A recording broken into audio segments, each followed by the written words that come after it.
ಮಹಾಮಾತೆ ಶ್ರೀ ಶಾರದಾ ದೇವಿಯವರಲ್ಲಿ, ಪೂಜ್ಯಪಾದ ಶ್ರೀಮತ್ ಸ್ವಾಮಿ ವಿವೇಕಾನಂದರಲ್ಲಿ ನಾವೆಲ್ಲರೂ ನೋಡಿರ್ತಕ್ಕಂಥ, ನಮಗೆಲ್ಲರಿಗೂ ನಡೆದಾಡುವ ದೇವರೇ ಆಗಿದ್ದಂಥ ಅಗಲಿದ ಮಹಾನ್ ಚೇತನ ಪರಮ ಪೂಜ್ಯ ಶ್ರೀ ಸಿದ್ದೇಶ್ವರ ಮಹಾಸ್ವಾಮಿಗಳವರಲ್ಲಿ ಮತ್ತು ಜಗತ್ತಿನ ಎಲ್ಲ ಮಹಾತ್ಮರಲ್ಲಿ ನನ್ನ ಹೃತ್ಪೂರ್ವಕವಾದ ಪ್ರಣಾಮಗಳನ್ನು ಸಮರ್ಪಣೆ ಮಾಡ್ತೇನೆ. ನಿಮ್ಮನ್ನೆಲ್ಲ ನೋಡಿ ನನಗೆ ಬಹಳ ಖುಷಿ ಆಗ್ತಾ ಇದೆ. ನನ್ನ ಪ್ರೀತಿಯ ಸೋದರ ಸ್ವಾಮಿ ಶಿವಯೋಗೇಶ್ವರಾನಂದಜಿಯವರನ್ನು ಕೂಡ ನೋಡಿ ಬಹಳ ಖುಷಿ ಆಗ್ತಾ ಇದೆ. ಬಹಳ ದೊಡ್ಡ ವಿದ್ಯಾವಂತರು ಸನ್ಯಾಸ ತಗೊಳ್ಳೋದು ಕಡಿಮೆ ಅಂತ ಕೆಲವರಲ್ಲಿ ಭಾವನೆ ಇರುತ್ತೆ. ಆದರೆ ಬಹಳ ದೊಡ್ಡ ವಿದ್ಯಾವಂತರು ಸನ್ಯಾಸಿಗಳಾದಾಗಲೇ ಸಮಾಜಕ್ಕೆ ಏನಾದರೂ ಒಳ್ಳೆಯದಾಗೋದು. ಬೇರೆ ಇನ್ಯಾವುದೂ ನೌಕರಿ ಸಿಗ್ತಾ ಇಲ್ಲ ಅಂತ ಕಾವಿ ಹಾಕ್ಕೊಳ್ಳೋರು ಬಹಳ ಜನ. ಅಂಥವರಿಂದ ಅಂಥ ಪ್ರಯೋಜನ ಏನೂ ಇಲ್ಲ. ಬೇರೆ ಏನು ನೌಕರಿ ಸಿಗ್ತಾ ಇಲ್ಲ, ಏನು ಓದಿಲ್ಲ ಅಂತ ಕಾವಿ ಹಾಕ್ಕೊಳ್ಳೋದು ತಪ್ಪಂತ ನಾನು ಹೇಳೋದು. ಅದೇನು ತಪ್ಪಲ್ಲ. ಕಾವಿ ಹಾಕ್ಕೊಳ್ಳೋದು ಬೇಕಾಗಿರ್ತಕ್ಕಂಥದ್ದು ಪದವಿ ಅಂತೂ ಅಲ್ವೇ ಅಲ್ಲ. ಅದಕ್ಕೆ ಬೇಕಾದ ವೈರಾಗ್ಯ. ವೈರಾಗ್ಯ ಅಂದರೆ ಏನು? ಸಣ್ಣದು ಬೇಡ, ದೊಡ್ಡದು ಬೇಕು ಅಂತ ಭಾವಿಸುವುದೇ ವೈರಾಗ್ಯ. ವೈರಾಗ್ಯ ಇರಬೇಕಾದ್ದು ಸನ್ಯಾಸಿಗಳಿಗೆ, ವೈರಾಗ್ಯ ಇರಬೇಕಾದ್ದು ಹಲ್ಲೆಲ್ಲ ಬಿದ್ದೋದವರಿಗೆ, ಇನ್ನೇನು ತಿನ್ನೋದಕ್ಕೂ ಆಗೋದಿಲ್ಲ ಅಂಥೇಳಿ ವೈರಾಗ್ಯ ಬಂದಿದೆ. ಟಿವಿ ನೋಡೋಣ ಅಂದರೆ ಕಣ್ಣೆಲ್ಲ ಮಂಜಾಗಿದೆ, ಆದ್ದರಿಂದ ವೈರಾಗ್ಯ ಬಂದಿದೆ. ಸಿನಿಮಾ ಹಾಡು ಕೇಳೋಣ ಅಂದರೆ ಕಿವಿಯೆಲ್ಲ ಮಂದಾಗಿದೆ, ಆದ್ದರಿಂದ ವೈರಾಗ್ಯ ಬಂದಿದೆ. ಹೀಗೆಲ್ಲ ಜನ ಭಾವಿಸಿಕೊಳ್ಳುವಂತಹ ಸಂದರ್ಭಗಳಿವೆ. ಆದರೆ ವೈರಾಗ್ಯ ಪ್ರತಿಯೊಬ್ಬನಿಗೂ ಇರಬೇಕು. ಮಾನವತ್ವ ಅನ್ನುವಂಥದ್ದು ನನ್ನ ಸಬ್ಜೆಕ್ಟ್. ಮಾನವತ್ವ ಅಂದ್ರೆ ಏನು? ಮಾನವ ಹೇಗಿರಬೇಕು ಹಾಗಿರಬೇಕಾದ್ದೇ ಮಾನವತ್ವ. ಮಾನವ ಅಂದ್ರೆ ಏನು ಅಂತಲೇ ಗೊತ್ತಿಲ್ಲದೆ ಇರೋ ಜನರಿಗೆ ಮಾನವತ್ವದ ಕಲ್ಪನೆ ಬರುವುದಕ್ಕೆ ಸಾಧ್ಯವೇ ಇಲ್ಲ. ಸಾಮಾನ್ಯವಾಗಿ ನಾವು ಅಂದ್ಕೊಳ್ಳೋದೇನು? ಮಾನವತ್ವ ಅಂತಂದ್ರೆ ಯಾರಿಗೂ ಮನಸ್ಸಿಗೆ ಬೇಜಾರು ಮಾಡಬಾರ್ದು, ಕೈಲಾದರೆ ಒಂದು 4 ಜನರಿಗೆ ಸಹಾಯ ಮಾಡಬೇಕು, ಇಲ್ಲ ಅಂದರೆ ಸುಮ್ಮನೆ ಇರಬೇಕು. ಇಷ್ಟನ್ನು ಅಂದ್ಕೊಳ್ತೀವಿ ನಾವು. ಮಾನವತ್ವ ಅಂದರೆ ಇದು ಹೌದು, ಇದು ಇಲ್ಲ ಅಂತಲ್ಲ. ಆದರೆ ಇಷ್ಟೇ ಅಲ್ಲ, ಇದು ಕೇವಲ 1%. ಯಾರ ತಂಟೆಗೂ ಹೋಗಬಾರ್ದು, ಸುಮ್ಮನೆ ಯಾರು ಮನಸ್ಸಿಗೆ ಬೇಜಾರು ಮಾಡಬಾರ್ದು, ಕೈಲಾದರೆ ಸಹಾಯ ಮಾಡಬೇಕು, ಇಲ್ಲ ಸುಮ್ಮನೆ ಇರಬೇಕು. ಇದು ಮಾನವತ್ವ. ಮಾನವೀಯತೆ ದೃಷ್ಟಿಯಿಂದ ಅಂತ ಎಷ್ಟೋ ಸಲ ಉಪಯೋಗ ಮಾಡ್ತೀವಿ ನಾವು ಮಾತನಾಡುವ. ಮಾನವೀಯತೆ ದೃಷ್ಟಿಯಿಂದ ಸ್ವಲ್ಪ ನೀವು ಮಾಡಬೇಕಾಗಿತ್ತು ಈ ಕೆಲಸ. ಅಲ್ಲೆಲ್ಲ ನಾವು ಒತ್ತು ಕೊಡುವುದು, ನಮ್ಮ ಮಾತುಗಳಲ್ಲಿ ಅರ್ಥ ಬರುವಂತಹದ್ದು ದಯೆ, ಕರುಣೆ. ಈ ಅರ್ಥದಲ್ಲಿ ನಾವು ಮಾನವೀಯತೆ, ಮಾನವತ್ವ ಅಂತೆಲ್ಲ ಅಂದ್ಕೊಳ್ತಾ ಇರ್ತೀವಿ. ಅದು ನೆನ್ಪಿಟ್ಕೊಳ್ಳಿ, ಮಾನವತ್ವಕ್ಕೂ ದೇವತ್ವಕ್ಕೂ ಡಿಫರೆನ್ಸ್ ಬಹಳ ಇಲ್ಲ. ಕೊನೆ ಹಂತ ಮಾನವತ್ವದ ಕೊನೆ ಹಂತ ದೈವತ್ವ. ಯಾವಾಗ ಮನುಷ್ಯನಿಗೆ ಸಾಮಾನ್ಯ ಮಾನವನಿಗೆ ಇಲ್ಲದೆ ಇರತಕ್ಕಂಥ ಸಾಮರ್ಥ್ಯಗಳೆಲ್ಲ ಬರೋದಕ್ಕೆ ಶುರುವಾಗುತ್ತೋ ಅಲ್ಲಿಂದ ದೈವತ್ವ ಪ್ರಾರಂಭವಾಗುತ್ತೆ. ಸಾಮಾನ್ಯ ಮಾನವನಿಗೆ ಯಾವ ಸಾಮರ್ಥ್ಯಗಳಿಲ್ಲವೋ ಆ ಸಾಮರ್ಥ್ಯಗಳೇ ಬರುವುದಕ್ಕೆ ಪ್ರಾರಂಭವಾಯಿತು ಅಂದರೆ ಅಲ್ಲಿಂದ ದೈವತ್ವ ಪ್ರಾರಂಭ. ಒಂದು ರೀತಿ ವಿಜ್ಞಾನ ದೈವತ್ವವನ್ನು ನಮ್ಮ ಹೊಸ್ತಿಲಲ್ಲೇ ತಂದಿಟ್ಟಿದೆ. ಹಳೆಯ ಕಾಲದಲ್ಲಿ ದೈವತ್ವ ಅಂದ್ರೆ ಏನು ತಂದ್ಕೊಳ್ತಿದ್ವಿ? ಅಮೆರಿಕದಲ್ಲಿ ಯಾರಾದರೂ ಮಾತನಾಡಿದರೆ ಇಲ್ಲಿ ಕುಳಿತೇ ನಾನು ಕೇಳಿಸ್ಕೊಂಡ್ರೆ, ಇವರು ಬಹಳ ದೊಡ್ಡ ಯೋಗಿಗಳು, ಇವರು ದೈವಾಂಶ ಸಂಭೂತರು, ದೊಡ್ಡ ಯೋಗಿಗಳು, ದೈವಾಂಶ ಸಂಭೂತರು ಅಂತ ಹಳೆಯ ಕಾಲದಲ್ಲಿ ನಾವು ಯೋಚನೆ ಮಾಡ್ತಾ ಇದ್ವಿ. ಅಮೆರಿಕದಲ್ಲಿ ಮಾತಾಡ್ತಾರೆ, ನಾವು ಇಲ್ಲಿಂದ ಕೇಳಿಸ್ಕೊಳ್ತಾರೆ. ನೋಡಿ, ಇವರು ಇಂಗ್ಲೆಂಡಲ್ಲಿ ಏನೋ ನಡೀತಾ ಇದೆ, ಇಲ್ಲಿಂದಲೇ ನೋಡ್ತಾರೆ ನೋಡಿ ಇವರು. ಆದರೆ ವಿಜ್ಞಾನ ನಮಗೆ ಯಾವ ಮನುಷ್ಯನಿಗೂ ಅಮೆರಿಕದಲ್ಲಿ ನಡೀತಾ ಇರ್ತಕ್ಕಂಥ ಘಟನೆಯನ್ನು ನೋಡುವುದಕ್ಕೆ, ಇಂಗ್ಲೆಂಡಿನಲ್ಲಿ ಮಾತಾಡ್ತಾ ಇರ್ತಕ್ಕಂಥ ಮಾತುಗಳನ್ನ ಕೇಳಿಸ್ಕೊಳ್ಳೋದಕ್ಕೆ ವಿಜ್ಞಾನ ನಮಗೆ ಸಹಾಯ ಮಾಡಿಬಿಟ್ಟಿದೆ. ವಿಜ್ಞಾನ ಯೋಗಕ್ಕೆ ಹತ್ತಿರ ಹೋಗ್ತಾ ಇದೆ. ಅದು ನಮಗೇನು ಹೊಸದೇನಲ್ಲ. ಭಾರತೀಯ ಪರಂಪರೆಯಲ್ಲಿ ವಿಜ್ಞಾನ ಮತ್ತು ಯೋಗ ಯಾವ ಕಾಲಕ್ಕೂ ವಿರುದ್ಧ ಅಲ್ಲ. ವಿಜ್ಞಾನ ಮತ್ತು ಧರ್ಮ ಎಂದೂ ವಿರುದ್ಧ ಅಲ್ಲ. ಎಷ್ಟೋ ಜನ ಯೋಚನೆ ಮಾಡ್ತಾರೆ, ಈ ಸೈಂಟಿಫಿಕ್ ಡೇಸ್ನಲ್ಲಿ, ಈ ವೈಜ್ಞಾನಿಕ ಯುಗದಲ್ಲಿ ದೇವರು ಧರ್ಮ ಇದರಲ್ಲಿ ಅವಶ್ಯಕತೆ ಇದೆಯಾ? ಅವರಿಗೆ ವಿಜ್ಞಾನ ಅಂದ್ರೆ ಏನು ಅಂತಲೂ ಗೊತ್ತಿಲ್ಲ, ದೇವರು ಧರ್ಮ ಅಂದ್ರೆ ಏನು ಅಂತಲೂ ಗೊತ್ತಿಲ್ಲ. ಅವೆರಡೂ ಗೊತ್ತಿಲ್ಲದೆ ಇರೋರು ಮಾತ್ರ ಈ ರೀತಿ ಮಾತುಗಳನ್ನು ಮಾತಾಡ್ಬೋದು. ವಿಜ್ಞಾನ ಅನ್ನುವಂತಹದ್ದು ಏನು ಅಂತಂದ್ರೆ ಹೀಗೆ ಹೇಳ್ಬೋದು, ರಿಫ್ಲೆಕ್ಟೆಡ್ ಲೈಟ್ ವಿಜ್ಞಾನ, ಒರಿಜಿನಲ್ ಲೈಟು ಆಧ್ಯಾತ್ಮ. ಎಷ್ಟೋ ರಿಫ್ಲೆಕ್ಟೆಡ್ ಲೈಟುಗಳೇ ಒರಿಜಿನಲ್ ಲೈಟ್ ಮಾಡೋ ಕೆಲಸ ಮಾಡಿಬಿಡುತ್ತೆ. ಆದ್ದರಿಂದ ವೈಜ್ಞಾನಿಕ ವ್ಯಕ್ತಿಯಾಗಿ ಬೆಳೆಯುವಂತಹದ್ದು ಸಾಮಾನ್ಯ ಏನಲ್ಲ, ಅದು ಮಹತ್ತರವಾದ ಸಾಧನೆ, ಅದು ಆಧ್ಯಾತ್ಮಿಕ ಬೆಳವಣಿಗೆ. ಇನ್ನೂ ನನ್ನನ್ನು ಕೇಳಿದ್ರೆ ನಾನು ಹೇಳೋದು, ಯಾರು ವಿಜ್ಞಾನವನ್ನು ಚೆನ್ನಾಗಿ ಓದಿಕೊಂಡಿಲ್ಲ ಅವರಿಗೆ ಧರ್ಮೋಪದೇಶ ಮಾಡಲೇಬಾರದು ನಾವು. ಇವತ್ತೆಲ್ಲ ಅದೇ ಆಗಿರೋ ಸಮಸ್ಯೆ. ಆ ಸಾಹಿತಿ ಒಂದು ಹೇಳ್ತಾನೆ, ಯಾವುದೋ ಒಂದು ಸಭೆ ನಡೀತಾ ಇರುತ್ತೆ, ಈ ಕವಿ ಒಂದು ಹೇಳ್ತಾನೆ, ಆ ಧರ್ಮದ ಬಗ್ಗೆ, ವಿಶೇಷವಾಗಿ ಸನಾತನ ಧರ್ಮದ ಬಗ್ಗೆ ಏನೇನೋ 108 ಕುಹುಕಗಳು, 108 ಅಪಸ್ವರಗಳು ತೆಗಿತಾ ಇರ್ತಾರೆ. ಇವರೆಲ್ಲ ಯಾಕೆ ಈ ಅಪಸ್ವರಗಳನ್ನ, ಈ ಕುಹುಗಳನ್ನ ಈ ಸಾಹಿತಿ, ಈ ಕವಿ ತೆಗಿತಾನೆ ಅಂದ್ರೆ, ಇವ್ರು ಯಾರು ಸೈನ್ಸ್ ಓದಿಲ್ಲ. ನನಗೆ ಬೆಂಗಳೂರಿನಲ್ಲಿ ಬಹುಶಃ ಮಸ್ತ್ಮಗ.com ಅಥವಾ ಇನ್ಯಾವುದೋ ಒಂದು ಚಾನಲ್ನಲ್ಲೂ ನನಗೆ ಇದನ್ನು ಕೇಳಿದ್ರು, ಇಷ್ಟೆಲ್ಲ ಸನಾತನ ಧರ್ಮದ ಬಗ್ಗೆ ಹೀಗೆಲ್ಲ ಮಾತಾಡ್ತಾರಲ್ಲ ಯಾಕೆ ಅನ್ನೋ ರೀತಿಯಲ್ಲಿ ಪ್ರಶ್ನೆ ಬಂದಿದೆ. ನಾನು ಉತ್ತರ ಕೊಟ್ಟಿದ್ದೆ, ಇವರೊಬ್ಬರೂ ಸೈನ್ಸ್ ಒಂದು ಪುಟ ಓದಿಲ್ಲ. ಸೈನ್ಸ್ ಒಂದು ಪುಟ ಸೈನ್ಸ್ ಓದಿದವರಲ್ಲಿ, ಸೈನ್ಸ್ ಓದಿರ್ತಕ್ಕಂಥ ಯಾವುದೇ ವ್ಯಕ್ತಿ ಇವತ್ತಿನವರೆಗೆ ಸೃಷ್ಟಿಯಾದ ದಿವಸದಿಂದ, ಸೈನ್ಸ್ ಹುಟ್ಟಿದ ದಿವಸದಿಂದ ಸೈನ್ಸ್ ಓದಿರುವ ಒಬ್ಬ ವ್ಯಕ್ತಿ ಭಾರತೀಯ ಧರ್ಮದ ಬಗ್ಗೆ ಅಥವಾ ಸನಾತನ ಧರ್ಮದ ಬಗ್ಗೆ ಒಂದು ಕುಹಕ ಆಡಿಲ್ಲ. ಯಾರು ದಿನಕ್ಕೆ ಬೆಳಗ್ಗೆ 4 ವಿಸಲ್ಲು, ಸಾಯಂಕಾಲ 4 ವಿಸಲ್ಲು ಹಾಕಿ ಸಂಬಳ ತಗೊಳ್ತಾನೋ, ಇಲ್ಲ ಕೇವಲ ಮಾತೃಭಾಷೆಯನ್ನೇ ಓದಿ, ಮಾತೃಭಾಷೆ ಒಳಗೆ ಇರ್ತಕ್ಕಂಥ ಒಂದು 4 ಪುಸ್ತಕ ಓದಿ ಬಾವಿ ಕಪ್ಪೆಯಾಗಿ ತನ್ನ ಜಿಲ್ಲೆಯಿಂದ ಆಚೆಗೆ ಹೋಗಿಲ್ಲ, ಇಲ್ಲ ತನ್ನ ರಾಜ್ಯದಿಂದ ಆಚೆಗೆ ಹೋಗಿಲ್ಲ ಅನ್ನೋ ಮನುಷ್ಯ ಇದ್ದಾನೋ, ಇಂಥವರು ಕುಹುಗಳನ್ನು ಆಡ್ತಾ ಇದ್ದಾರೆ ಹೊರತು ಸೈಂಟಿಸ್ಟ್ಗಳು ಒಬ್ಬರೂ ಕುಹುಗಳನ್ನು ಆಡಿಲ್ಲ. ಅಷ್ಟೇ ಅಲ್ಲ, ಯಾವುದೇ ವಿಜ್ಞಾನಿ ಆ ಕಡೆ ಸನಾತನ ಧರ್ಮದ ಬಗ್ಗೆ ಆಗಲಿ, ಈ ಕಡೆ ಭಾರತೀಯ ಧರ್ಮದ ಬಗ್ಗೆ ಆಗಲಿ ಪ್ರಶಂಸೆಯನ್ನು ಮಾಡದೆ ಒಬ್ಬನು ಉಳಿದಿಲ್ಲ. ಒಂದು 150-200 ಜನ ವಿಜ್ಞಾನಿಗಳು ಈ ಸನಾತನ ಧರ್ಮದ ಬಗ್ಗೆ ಸಾಕಷ್ಟು ಪ್ರಶಂಸೆ ಮಾಡಿರುವ ಪುಸ್ತಕಗಳನ್ನು ಹೇಳ್ತೇನೆ, ಅದರ ಪುಟ ಸಂಖ್ಯೆಗಳನ್ನು ಬೇಕಾದ್ರೆ ಹೇಳ್ತೇನೆ, ನಿಮ್ಗೆ ಇಂಟ್ರೆಸ್ಟ್ ಇತ್ತು. ತಾತ್ಪರ್ಯ ಏನು ಮಾಡೋದಕ್ಕೆ ನಾವು ಹೊರಟೆ, ವಿಜ್ಞಾನವೂ ಕೂಡ ದಿವ್ಯತೆಯ ಒಂದು ಪ್ರಾರಂಭದ ಹಂತ. ಮಾನವತ್ವ ಅನ್ನುವಂಥದ್ದು ಸೈಂಟಿಫಿಕ್ ಟೆಂಪರಮೆಂಟ್ ಮೊದಲ ಅವಶ್ಯಕತೆ. ಮಾನವತ್ವ ದೈವತ್ವದ ಪ್ರಾರಂಭದ ಹಂತ ಅಥವಾ ಮೊದಲ ಮೆಟ್ಟಿಲು ಅಂತ ನಾವು ಹೇಳಿದಾಗ, ಮಾನವತ್ವದಲ್ಲಿ ನನಗೆ ಹೇಳೋದು, ನಾನು ಒತ್ತು ಕೊಡುವಂಥದ್ದು, ನಾನು ಹೇಳುವಂಥ ಸೈಂಟಿಫಿಕ್ ಟೆಂಪರಮೆಂಟ್ ಮೊದಲನೇ ಹಂತ. ದಯೆ, ಕರುಣೆ ಅದೆಲ್ಲ ಇರಲಿ, ಅದೆಲ್ಲ ನಮ್ಗೆ ಸಾಕಷ್ಟು ಗೊತ್ತಿದೆ, ಅದನ್ನು ನಾವು ತಿಳ್ಕೊಳ್ಳೋ ಅವಶ್ಯಕತೆ ಇದೆ. ಶಿಬಿರಾರ್ಥಿಗಳಾಗಿ ಯುವಕರು ಬಂದಿದ್ದಾಗ, ದೊಡ್ಡ ವಿದ್ಯಾವಂತ ಸ್ವಾಮಿಗಳು ಇಂಥ ಕಾರ್ಯಕ್ರಮವನ್ನು ವ್ಯವಸ್ಥೆ ಮಾಡಿದಾಗ, ವಿದ್ಯಾವಂತರೇ ಇದೆಲ್ಲ ಬಂದು ಕುಳಿತುಕೊಂಡಾಗ ನಾವು ಆ ಮಟ್ಟದಲ್ಲೇ ಮಾತುಗಳನ್ನು ಆಡೋಣ, ಆ ಮಟ್ಟದಲ್ಲೇ ಯೋಚನೆಗಳನ್ನು ಮಾಡೋಣ. ಸೈಂಟಿಫಿಕ್ ಟೆಂಪರ್ಮೆಂಟ್ ಅನ್ನುವಂಥದ್ದು ಮಾನವತ್ವದ ಮೊದಲನೇ ಅವಶ್ಯಕತೆ ಇದೆ. ಸೈಂಟಿಫಿಕ್ ಟೆಂಪರ್ಮೆಂಟ್ ಅಂತಂದ್ರೆ ಏನು ಗೊತ್ತಾ? ಮೊದಲಿಗೆ ಎಲ್ಲ ಪೂರ್ವಾಗ್ರಹಗಳಿಂದ ಆಚೆಗೆ ಬರುವುದು, ನಾನು ಯಾರು ಅಂತ ತಿಳಿದುಕೊಂಡು ಅದಕ್ಕೆ ತಕ್ಕಂತೆಯೇ ವರ್ತಿಸುವುದು. ನನ್ನ ಜೀವನದ ಉದ್ದಕ್ಕೂ ಸೈನ್ಸ್ ನಾನು ಏನು ಅಂತ ಹೇಳುತ್ತೆ, ಆಧ್ಯಾತ್ಮ ಬಿಟ್ಬಿಡ್ರಿ, ಈ ಸದ್ಯಕ್ಕೆ ಅದನ್ನು ಮುಟ್ಟೋದಕ್ಕೆ ಹೋಗೋದೇ ಬೇಡ. ಸೈನ್ಸ್ ಏನು ಹೇಳುತ್ತೆ ಯಾವಾಗಲೂ ನೆನ್ಪಿಟ್ಕೊಳ್ಳಿ, ನಾನು ಅನ್ನೋ ಡೆಫಿನೇಷನ್ನಲ್ಲೇ, ಆ ಡೆಫಿನೇಷನ್ ಕರೆಕ್ಟಾಗಿ ತಿಳ್ಕೊಳ್ಳೋದ್ರಲ್ಲೇ ಜಗತ್ತಿನ ಎಲ್ಲ ಸಮಸ್ಯೆಗಳಿಗೆ ಪರಿಹಾರ ಇದೆ. ಆ ಡೆಫಿನೇಷನ್ ತಪ್ಪು ತಿಳ್ಕೊಂಡಿರೋದ್ರಲ್ಲೇ ಜಗತ್ತಿನ ಎಲ್ಲ ಸಮಸ್ಯೆಗಳಿಗೆ ಮೂಲ ಇದೆ. ಅದನ್ನು ಸರಿಯಾಗಿ ತಿಳ್ಕೊಳ್ಳೋದ್ರಲ್ಲೇ ಪರಿಹಾರ ಇದೆ. ಅದನ್ನು ತಪ್ಪಾಗಿ ತಿಳ್ಕೊಂಡೇ ನಾವು ಇಷ್ಟೇ 108 ರೀತಿಯ ಸಮಸ್ಯೆಗಳಲ್ಲಿ ನಾವು ಒದ್ದಾಡ್ತಾ ಇದ್ದೇವೆ. ಇದು ಪ್ರಾಣಿಗಳಿಗೆ ನಾನು ಏನು ಅನ್ನುವಂಥ ಈಸಿಯಾಗಿ ಗೊತ್ತಾಗುತ್ತೆ. ಒಂದು ಹಾವಿಗೆ ತಾನು ಹಾವು ಅಂತ ಗೊತ್ತು, ಹುಲಿಯಂತೆ ವರ್ತನೆ ಮಾಡೋಕೆ ಹೋಗಲ್ಲ.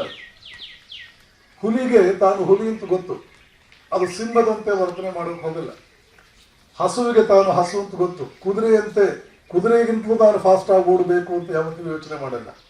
ಅವ್ರಿಗೆಲ್ಲ ತಾವು ಯಾರು ಅಂತ ಗೊತ್ತು. ಬಹಳ ಸುಲಭವಾಗಿ ಗೊತ್ತು. ಆದರೆ ಮನುಷ್ಯನಿಗೆ ತಾನು ಯಾರು ಅಂತ ಗೊತ್ತೇ ಇಲ್ಲ.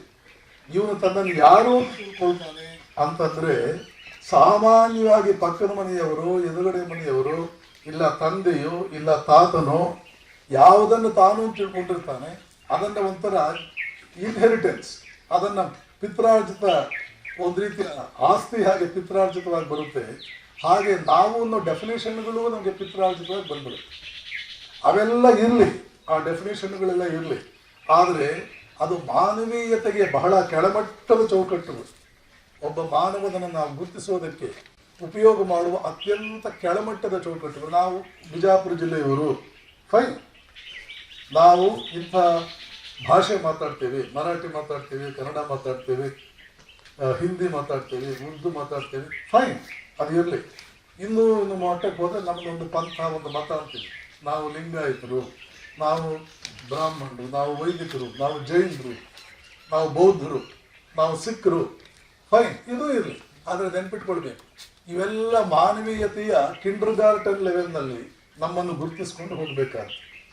ಕಿಂಡರ್ ಗಾರ್ಟನ್, ಇದಕ್ಕೆ ಯಾರು ಗಂಟು ಬಿದ್ದಿದ್ದಾರೆ, ಇಷ್ಟಕ್ಕೆ ಯಾರು ಗಂಟು ಬಿದ್ದಿದ್ದಾರೆ, ನಮ್ಮದು ಭಾಷೆ, ಇದು ನಮ್ಮ ಭಾಷೆ, ಕರ್ನಾಟಕದ ಗಡಿ ಇದು, ಇದು ನಾವು ಕರ್ನಾಟಕದವರು, ನಮ್ಮ ಭಾಷೆ ಕನ್ನಡ, ನಮ್ಮ ಮತ, ನಮ್ಮ ಪಂಥ, ಇಷ್ಟೊತ್ತು ನಾನು ಹೇಳಿದ್ನಲ್ಲ, ಇದು ನಮ್ಮ ಪಂಥ, ಇಂಥವರು ನಮ್ಮ ಗುರುಗಳು, ಈ ಮಠ ನಮ್ಮ ಮಠ, ಇಷ್ಟಕ್ಕೆ ನೀವು ಗುರುತಿಸ್ಕೊಂಡ್ರ ನೆನ್ಪಿಟ್ಕೊಳ್ಳಿ, ಇದು ಮಾನವೀಯತೆಯ LKG ಮತ್ತು UKG, ಮತ್ತು ಇದೇ ನಿಮ್ಮ ಪ್ರಗತಿಗೆ ಮುಂದೆ ದೊಡ್ಡ ಅಡ್ಡಿಯಾಗಿ ಪರಿಣಮಿಸುತ್ತೆ.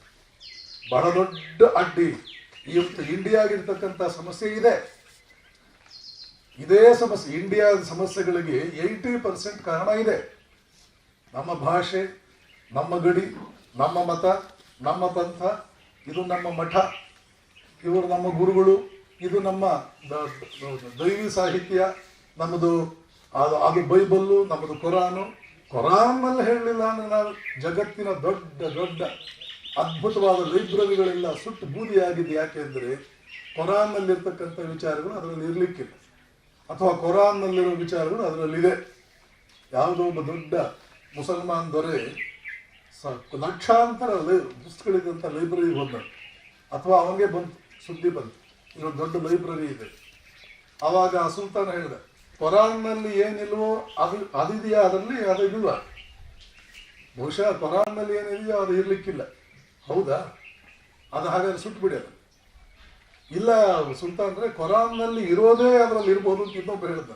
ಕೊರಾನ್ನಲ್ಲಿ ಇರೋದೇ ಅದರಲ್ಲಿ ಇದ್ರೆ ಮತ್ತೆ ಅದರ ಅವಶ್ಯಕತೆ ಏನಿದೆ, ಕೊರಾನ್ ಹೇಳುತ್ತಲ್ಲ ನಮ್ಗೆ ಬೇಕಾದ್ದನ್ನೆಲ್ಲ, ಸುಟ್ಬಿಡಿ ಅದನ್ನು.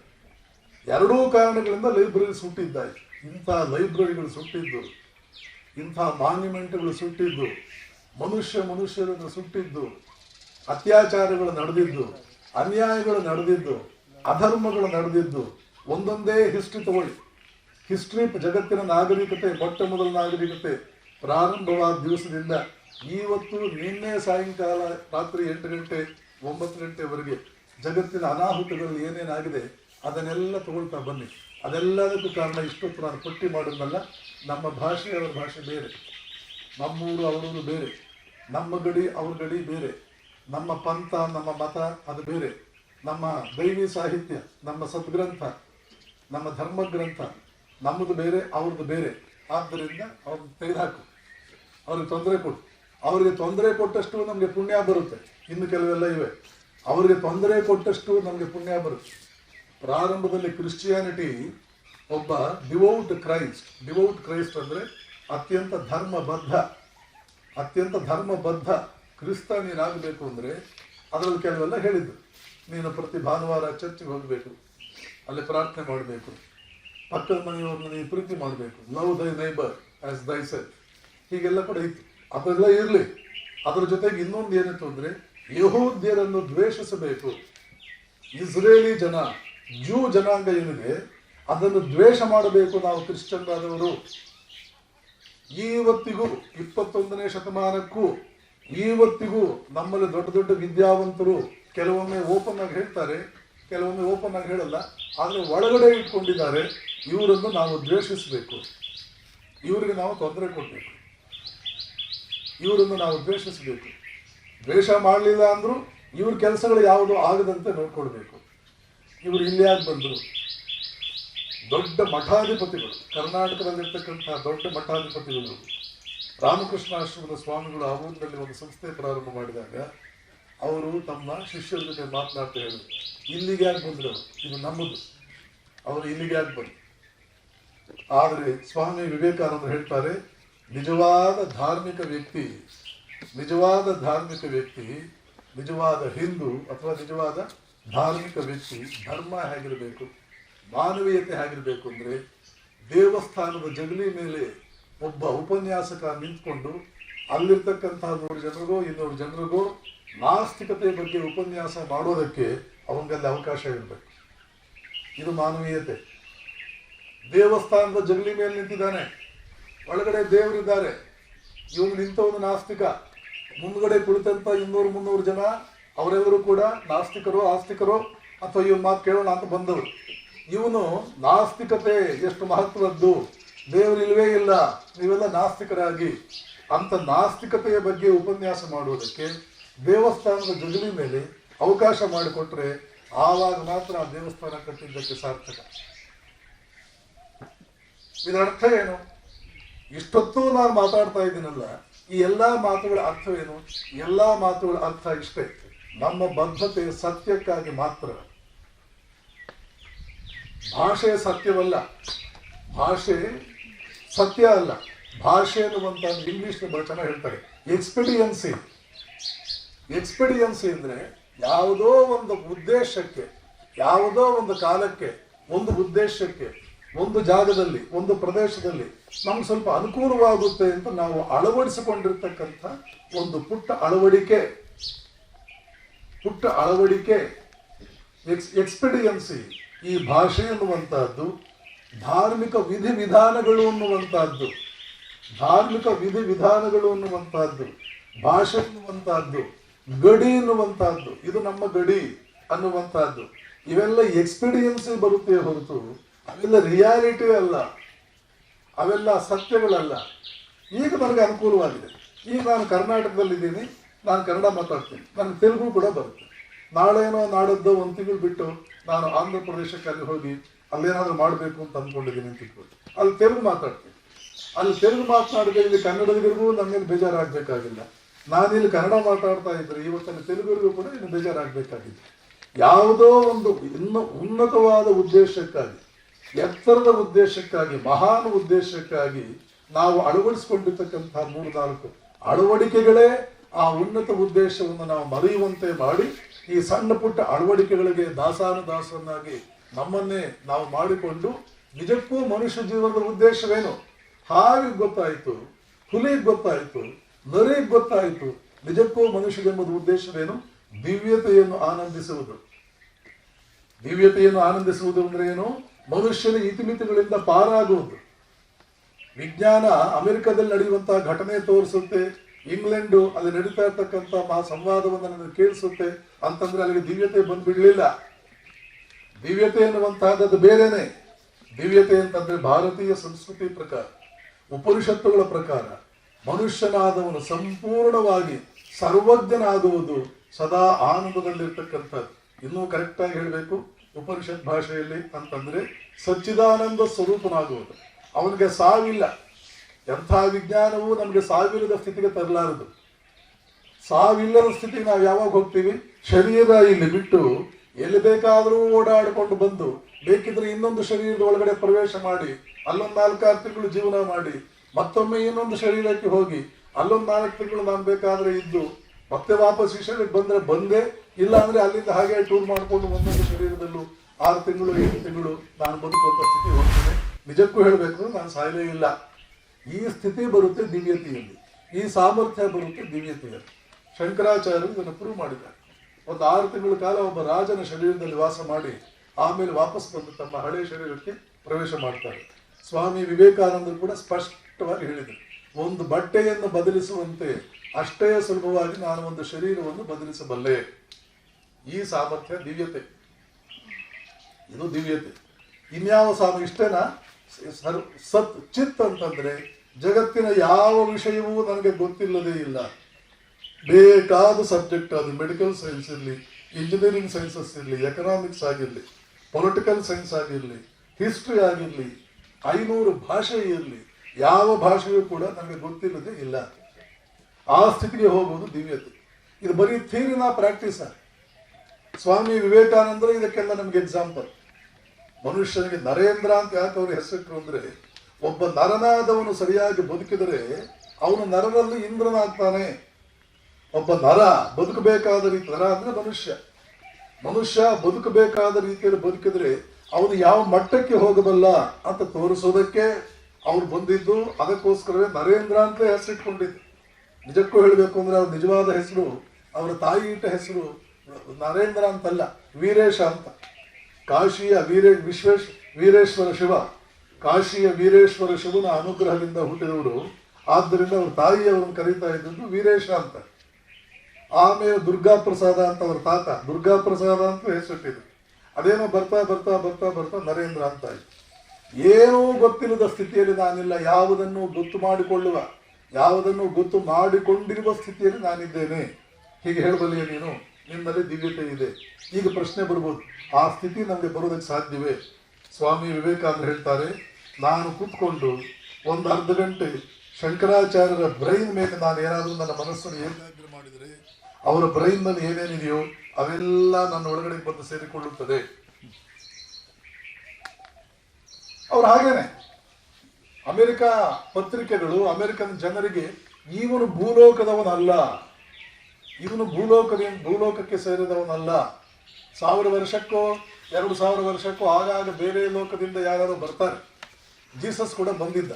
ಆ ರೀತಿ ಬಂದಂತಹ ವ್ಯಕ್ತಿಯೇ ಹೊರತು ಇವನು ಭೂಲೋಕದವನಲ್ಲ ಅಂತ ಅನ್ಸಿದ್ದು. ಯಾಕೆ ಅಂದ್ರೆ ಯಾವ ದೃಷ್ಟಿಯಿಂದ ನೋಡಿದ್ರು ಆಶ್ಚರ್ಯಕರನಾದ ವ್ಯಕ್ತಿ. ಇಷ್ಟು ದಪ್ಪದ ಎನ್ಸೈಕ್ಲೋಪೀಡಿಯಾ ಕೇವಲ 10 ನಿಮಿಷದಲ್ಲಿ ಅದನ್ನು ಪೂರ್ತಿ ಮುಗಿಸಿ, ಆಮೇಲೆ ನೀವೇನಾದ್ರು ಪ್ರಶ್ನೆ ಕೇಳಿದ್ರೆ ಪೇಜ್ ನಂಬರ್ ಹೇಳಿ ಅದಕ್ಕೆ ಸಂಬಂಧಪಟ್ಟಂತಹ ವಿಷಯ ಅಲ್ಲಿ ಏನಿದೆಯೋ ಅದರ ಜೆರಾಕ್ಸ್ ಕಾಪಿಯನ್ನ ಬಾಯಿನಲ್ಲಿ ವಿವೇಕಾನಂದ ಕೊಡ್ತಿದ್ರು. ಇದು ಸರ್ವಜ್ಞತ್ವ ಅಲ್ವಾ? 2500 ಪುಟಗಳ ಪುಸ್ತಕ ಅವರಿಗೆ 10 ನಿಮಿಷ ಬೇಕಾಗ್ತಾ ಇರಲಿಲ್ಲ ಬೈಹಾರ್ಟ್ ಮಾಡೋದಕ್ಕೆ. ನೀವು ಏನೇ ವಿಷಯ ಕೇಳಿದ್ರೆ ಅವರು ಶಿಷ್ಯ ಪರೀಕ್ಷೆ ಮಾಡ್ತಾನೆ. ಶರತ್ ಚಂದ್ರ ಗುಪ್ತಾ ಅಂತ ಅವನ ಹೆಸರು. ಕಂಪ್ಲೀಟ್ ವರ್ಕ್ಸ್ ಆಫ್ ಸ್ವಾಮಿ ವಿವೇಕಾನಂದದಲ್ಲಿ ಗುರು ಶಿಷ್ಯ ಸಂಭಾಷಣೆ ಅಂತ ಒಂದು ಪುಸ್ತಕನೇ ಇದೆ, ಅದರ ಬರುತ್ತೆ ಕೇಳಿ. ಅವರ ಟೇಬಲ್ ಮೇಲೆ ಅಂತ 10 ಪುಸ್ತಕಗಳಿತ್ತು. ಸ್ವಾಮೀಜಿ ಏನು ಒಂದೊಂದು ಪುಸ್ತಕ ಓದೋಕೊಂದು ಜನ್ಮ ಬೇಕಲ್ಲ, ಇದನ್ನೆಲ್ಲ ಯಾರು ತರಿಸಿದ್ದು? ನಾನೇ ತರಿಸಿದ್ದು. ಮಠದಲ್ಲಿರೋ ಬ್ರಹ್ಮಚಾರಿಗಳಿಗೋಸ್ಕರ ಇದನ್ನು ತರಿಸಿದ್ದೇನೆ ಅಂತ ವಿವೇಕಾನಂದ. ಒಂದು ಜನ್ಮ ಬೇಕು ಒಂದು ಪುಸ್ತಕ ಕಂಪ್ಲೀಟ್ ಮಾಡೋದಕ್ಕೆ. ಶರತ್ ಚಂದ್ರ ಗುಪ್ತಾ ಹೇಳ್ತಾನೆ. ಅವ್ರು ವಿವೇಕಾನಂದ ಹೇಳ್ತಾರೆ, ಏನು ಮೂರ್ಖನಂತೆ ಮಾತಾಡ್ತಾ ಇದ್ದೀನಿ, ಆ 10 ಪುಸ್ತಕ ನಾನು ಓದಿದ್ದೀನಿ. ಯಾವ ಪುಸ್ತಕ ತೆಗೆದು ಕ್ವಶನ್ ಕೇಳ್ತೀವೋ ಕೇಳು. ಯಾವಾಗ ತರಿಸಿದ್ದು ನೀವು ಇದನ್ನು? 1 ತಿಂಗಳಾಯ್ತು. ತಗೊಂಡು ಕುತೂಹಲಕ್ಕಾಗಿ ಒಂದೊಂದು ಪುಸ್ತಕ ತಗೊಂಡು 10 ಪುಸ್ತಕಗಳನ್ನ ಒಂದು 3-4 ಕಡೆ ರ್ಯಾಂಡಮ್ ಆಗಿ ಅದನ್ನು ತೆಗೆದು ಅಲ್ಲೇನೋ ಏನು ಪಾಯಿಂಟ್ ಇದೆ ಅದನ್ನು ಓದ್ಕೊಂಡು ಇದ್ರ ಬಗ್ಗೆ ಏನು ಹೇಳಿದ್ದಾರೆ ಇದನ್ನು ಹೇಳಿ ಅಂತಂದ್ರು ವಿವೇಕಾನಂದರು. ಶರತ್ ಚಂದ್ರ ಕೇಳಿದ್ರು. ಮೊದಲು ಪೇಜ್ ನಂಬರ್ ಹೇಳಿದ್ರು, ಆಮೇಲೆ ಅಲ್ಲೇನಿದೆಯಲ್ಲ ಅದ್ರ ವರ್ಬ್ಯಾಟಮ್ ಅಂತೀವಿ ಇಂಗ್ಲೀಷಲ್ಲಿ, ಅದದೇ ಪದಗಳು ಅದದೇ ವಾಕ್ಯಗಳು ಜೆರಾಕ್ಸ್ ಕಾಪಿ ಬಾಯಿನಲ್ಲಿ ಕೊಟ್ಟು ಅದೇ ಹೊಡ್ಕೊಳ್ಳೋದು ಒಂದೇ ಬಾಕಿ. ಇದು ಈ ಶಕ್ತಿ ಎಲ್ಲಿಂದ ಬಂತು? ಬ್ರಹ್ಮಜ್ಞ ಪುರುಷನಿಗೆ ಯಾರಿಗಾದರೂ ಈ ಶಕ್ತಿ ಬಂದಿರುತ್ತದೆ. ಬ್ರಹ್ಮಜ್ಞಾನಿಯಾದವನಿಗೆ, ಸಚ್ಚಿದಾನಂದ ಸ್ವರೂಪಿಯಾದವನಿಗೆ. ಅದೇ ದಿವ್ಯತೆ. ದಿವ್ಯತೆಯಲ್ಲಿ 1000 ಹಂತ ಇದೆ.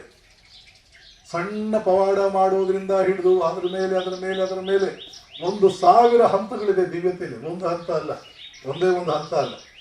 ಕೊನೆಯ ಹಂತವನ್ನು ಮುಟ್ಟಿದಾಗ ಹಾಗೆ 1000 ರೂಪಾಯಿ ನೋಟ್ನಲ್ಲಿ 500 ರೂಪಾಯಿ ನೋಟು ಇದೆ, 100 ರೂಪಾಯಿ ನೋಟು ಇದೆ, 50 ರೂಪಾಯಿ ನೋಟು ಇದೆಯೋ ಹಾಗೆ ಕೊನೆಯ ಹಂತವನ್ನು ಮುಟ್ಟಿದಾಗ ಸೃಷ್ಟಿಯಲ್ಲಿ ಏನು ಯಾವ ಉದ್ದೇಶಕ್ಕಾಗಿ ನಿರ್ಮಾಣವಾಗಿದೆಯೋ ಆ ಎಲ್ಲವನ್ನೂ ಉಪಯೋಗಿಸಿ ಪೂರ್ಣ ಪ್ರಮಾಣದಲ್ಲಿ ಅದೆಲ್ಲದರ ಮೇಲೆ ಹಿಡಿತ ತೆಗೆದುಕೊಳ್ಳುವ ಸಾಮರ್ಥ್ಯ ಮನುಷ್ಯನಿಗೆ ಬರುತ್ತದೆ.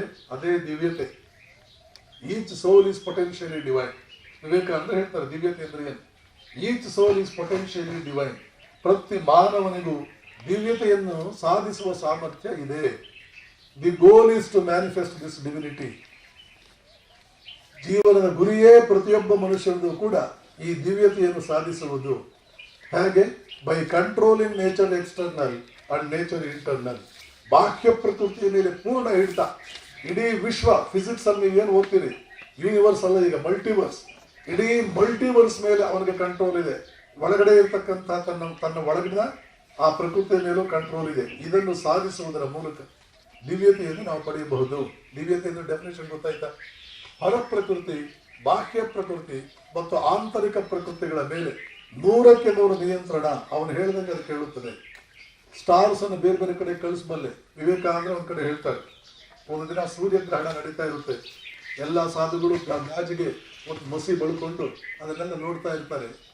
ಆವಾಗ ಸ್ವಾಮಿ ವಿವೇಕಾನಂದ ಅವ್ರನ್ನೆಲ್ಲ ನೋಡಿ ತಮಾಷೆಗೆ ವಾಕ್ಯ, ತಮಾಷೆ ಅಂದ್ರೆ ಈ ಮೈಂಡ್ ವಾಟ್ ಇಸ್ ಸೈಡ್, ಅವ್ರಿಗೆಲ್ಲ ಒಂದು ಸಣ್ಣ ಶಾಲೆ ಸ್ಟಾಪ್ ದಟ್ ಸೋಲಾರ್ ಎಕ್ಲಿಪ್ಸ್, ಆ ಸೂರ್ಯಗ್ರಹಣ ಸ್ಟಾಪ್ ಮಾಡ್ಲಿಕ್ಕೆ ನಾನು ಈ ಸೂರ್ಯಗ್ರಹಣ ಸ್ಟಾಪ್ ಮಾಡಲಿ, ಬೇಕಿದ್ರೆ ಸ್ಟಾಪ್ ಮಾಡಿಬಿಡ್ತಿದ್ರು, ಸೂರ್ಯಗ್ರಹಣ ಸ್ಟಾಪ್ ಮಾಡಲಿ. ಇದೇ by controlling nature external and nature internal. ಇದನ್ನು ಹೇಗೆ ಮಾಡುವುದು, ಅದನ್ನು ಹೇಗೆ ಮಾಡುವುದು, ಅದೇ 4 ಯೋಗಗಳು. ಒಂದು ಮಾರ್ಗ ಇಲ್ಲ, ಇದನ್ನು ಸಾಧಿಸುವುದಕ್ಕೆ 4 ರಾಜಮಾರ್ಗಗಳಿವೆ. ಅದನ್ನೇ ಯೋಗಗಳು ಅಂತ ಕರಿತೀವಿ. ಆ 4 ಮಾರ್ಗದಲ್ಲಿ ಯಾವುದಾದ್ರೂ ಒಂದನ್ನು ಹಿಡ್ಕೊಂಡು ಅಥವಾ 2 ಒಟ್ಟಿಗೆ ಸೇರಿಸ್ಕೊಂಡು 3 ಇಲ್ಲ 4 ಒಟ್ಟಿಗೆ ಸೇರಿಸ್ಕೊಂಡು ಒಟ್ಟಿನಲ್ಲಿ ದಿವ್ಯತೆಯನ್ನು ಸಾಧಿಸು. ಯಾಕೆ ಸಾಧಿಸಬೇಕು ನೀನು ದಿವ್ಯತೆಯನ್ನ? ಅಷ್ಟು ಸಾಮರ್ಥ್ಯ ನಿನ್ನ ಒಳಗಡೆ ಪರಮಾತ್ಮ ಇಟ್ಟು ಭೂಲೋಕಕ್ಕೆ ನಿನ್ನನ್ನು ಕಳಿಸಿದ್ದಾನೆ. ಬರೀ ಪ್ರೈಮ್ ಮಿನಿಸ್ಟರ್ ಆಗುವುದು ಜುಜುಬೆ. ಭಾರತೀಯ ಜೀವನ ಸಮಿತಿಯಲ್ಲಿ, ವೇದಾಂತದಲ್ಲಿ, ವೈದಿಕ ಸಂಸ್ಕೃತಿಯಲ್ಲಿ, ವೇದಗಳಲ್ಲಿ ಈ ಜೀವನದ ಪ್ರಾರಂಭಿಕ ಸಂಸ್ಕೃತಿ, ಜೀವನದ ಪ್ರಾರಂಭಿಕ ಲೈಫ್ ಸೈನ್ಸ್ ಅಂತ ನಮ್ಗೇನು ಕೊಟ್ಟಿದ್ದಾರೆ ಮಹಾತ್ಮರು, ದಿವ್ಯ ಪುರುಷರು. ಅವರು ಕೊಟ್ಟಿರ್ತಕ್ಕಂಥ ಜೀವನ ಪದ್ಧತಿಯಲ್ಲಿ ಪ್ರೈಮ್ ಮಿನಿಸ್ಟರ್ ಆಗುವುದು, ಚಕ್ರವರ್ತಿ ಆಗುವುದು ಅದೊಂದು ಜುಜುಬೆ. ಸಿದ್ಧಾರ್ಥ ಇಲ್ಲ ಅಂದ್ರೆ ಸುಮ್ಮನೆ ಆರಾಮವಾಗಿ ಅರಮನೆಯ ಸಕಲ ಭೋಗಗಳು ಕಾಲು ಕಸವಾಗಿರುವಾಗ ಇದರಿಂದ ಪಾರಾದ್ರೆ ಸಾಕಪ್ಪ ಅಂತ ರಾತ್ರೋರಾತ್ರಿ ಓಡೋದ್ನ ಸಿದ್ಧಾರ್ಥ. ಯಾಕೆ? ಬುದ್ಧಿ ಇರಲಿಲ್ಲ ಅವನಿಗೆ.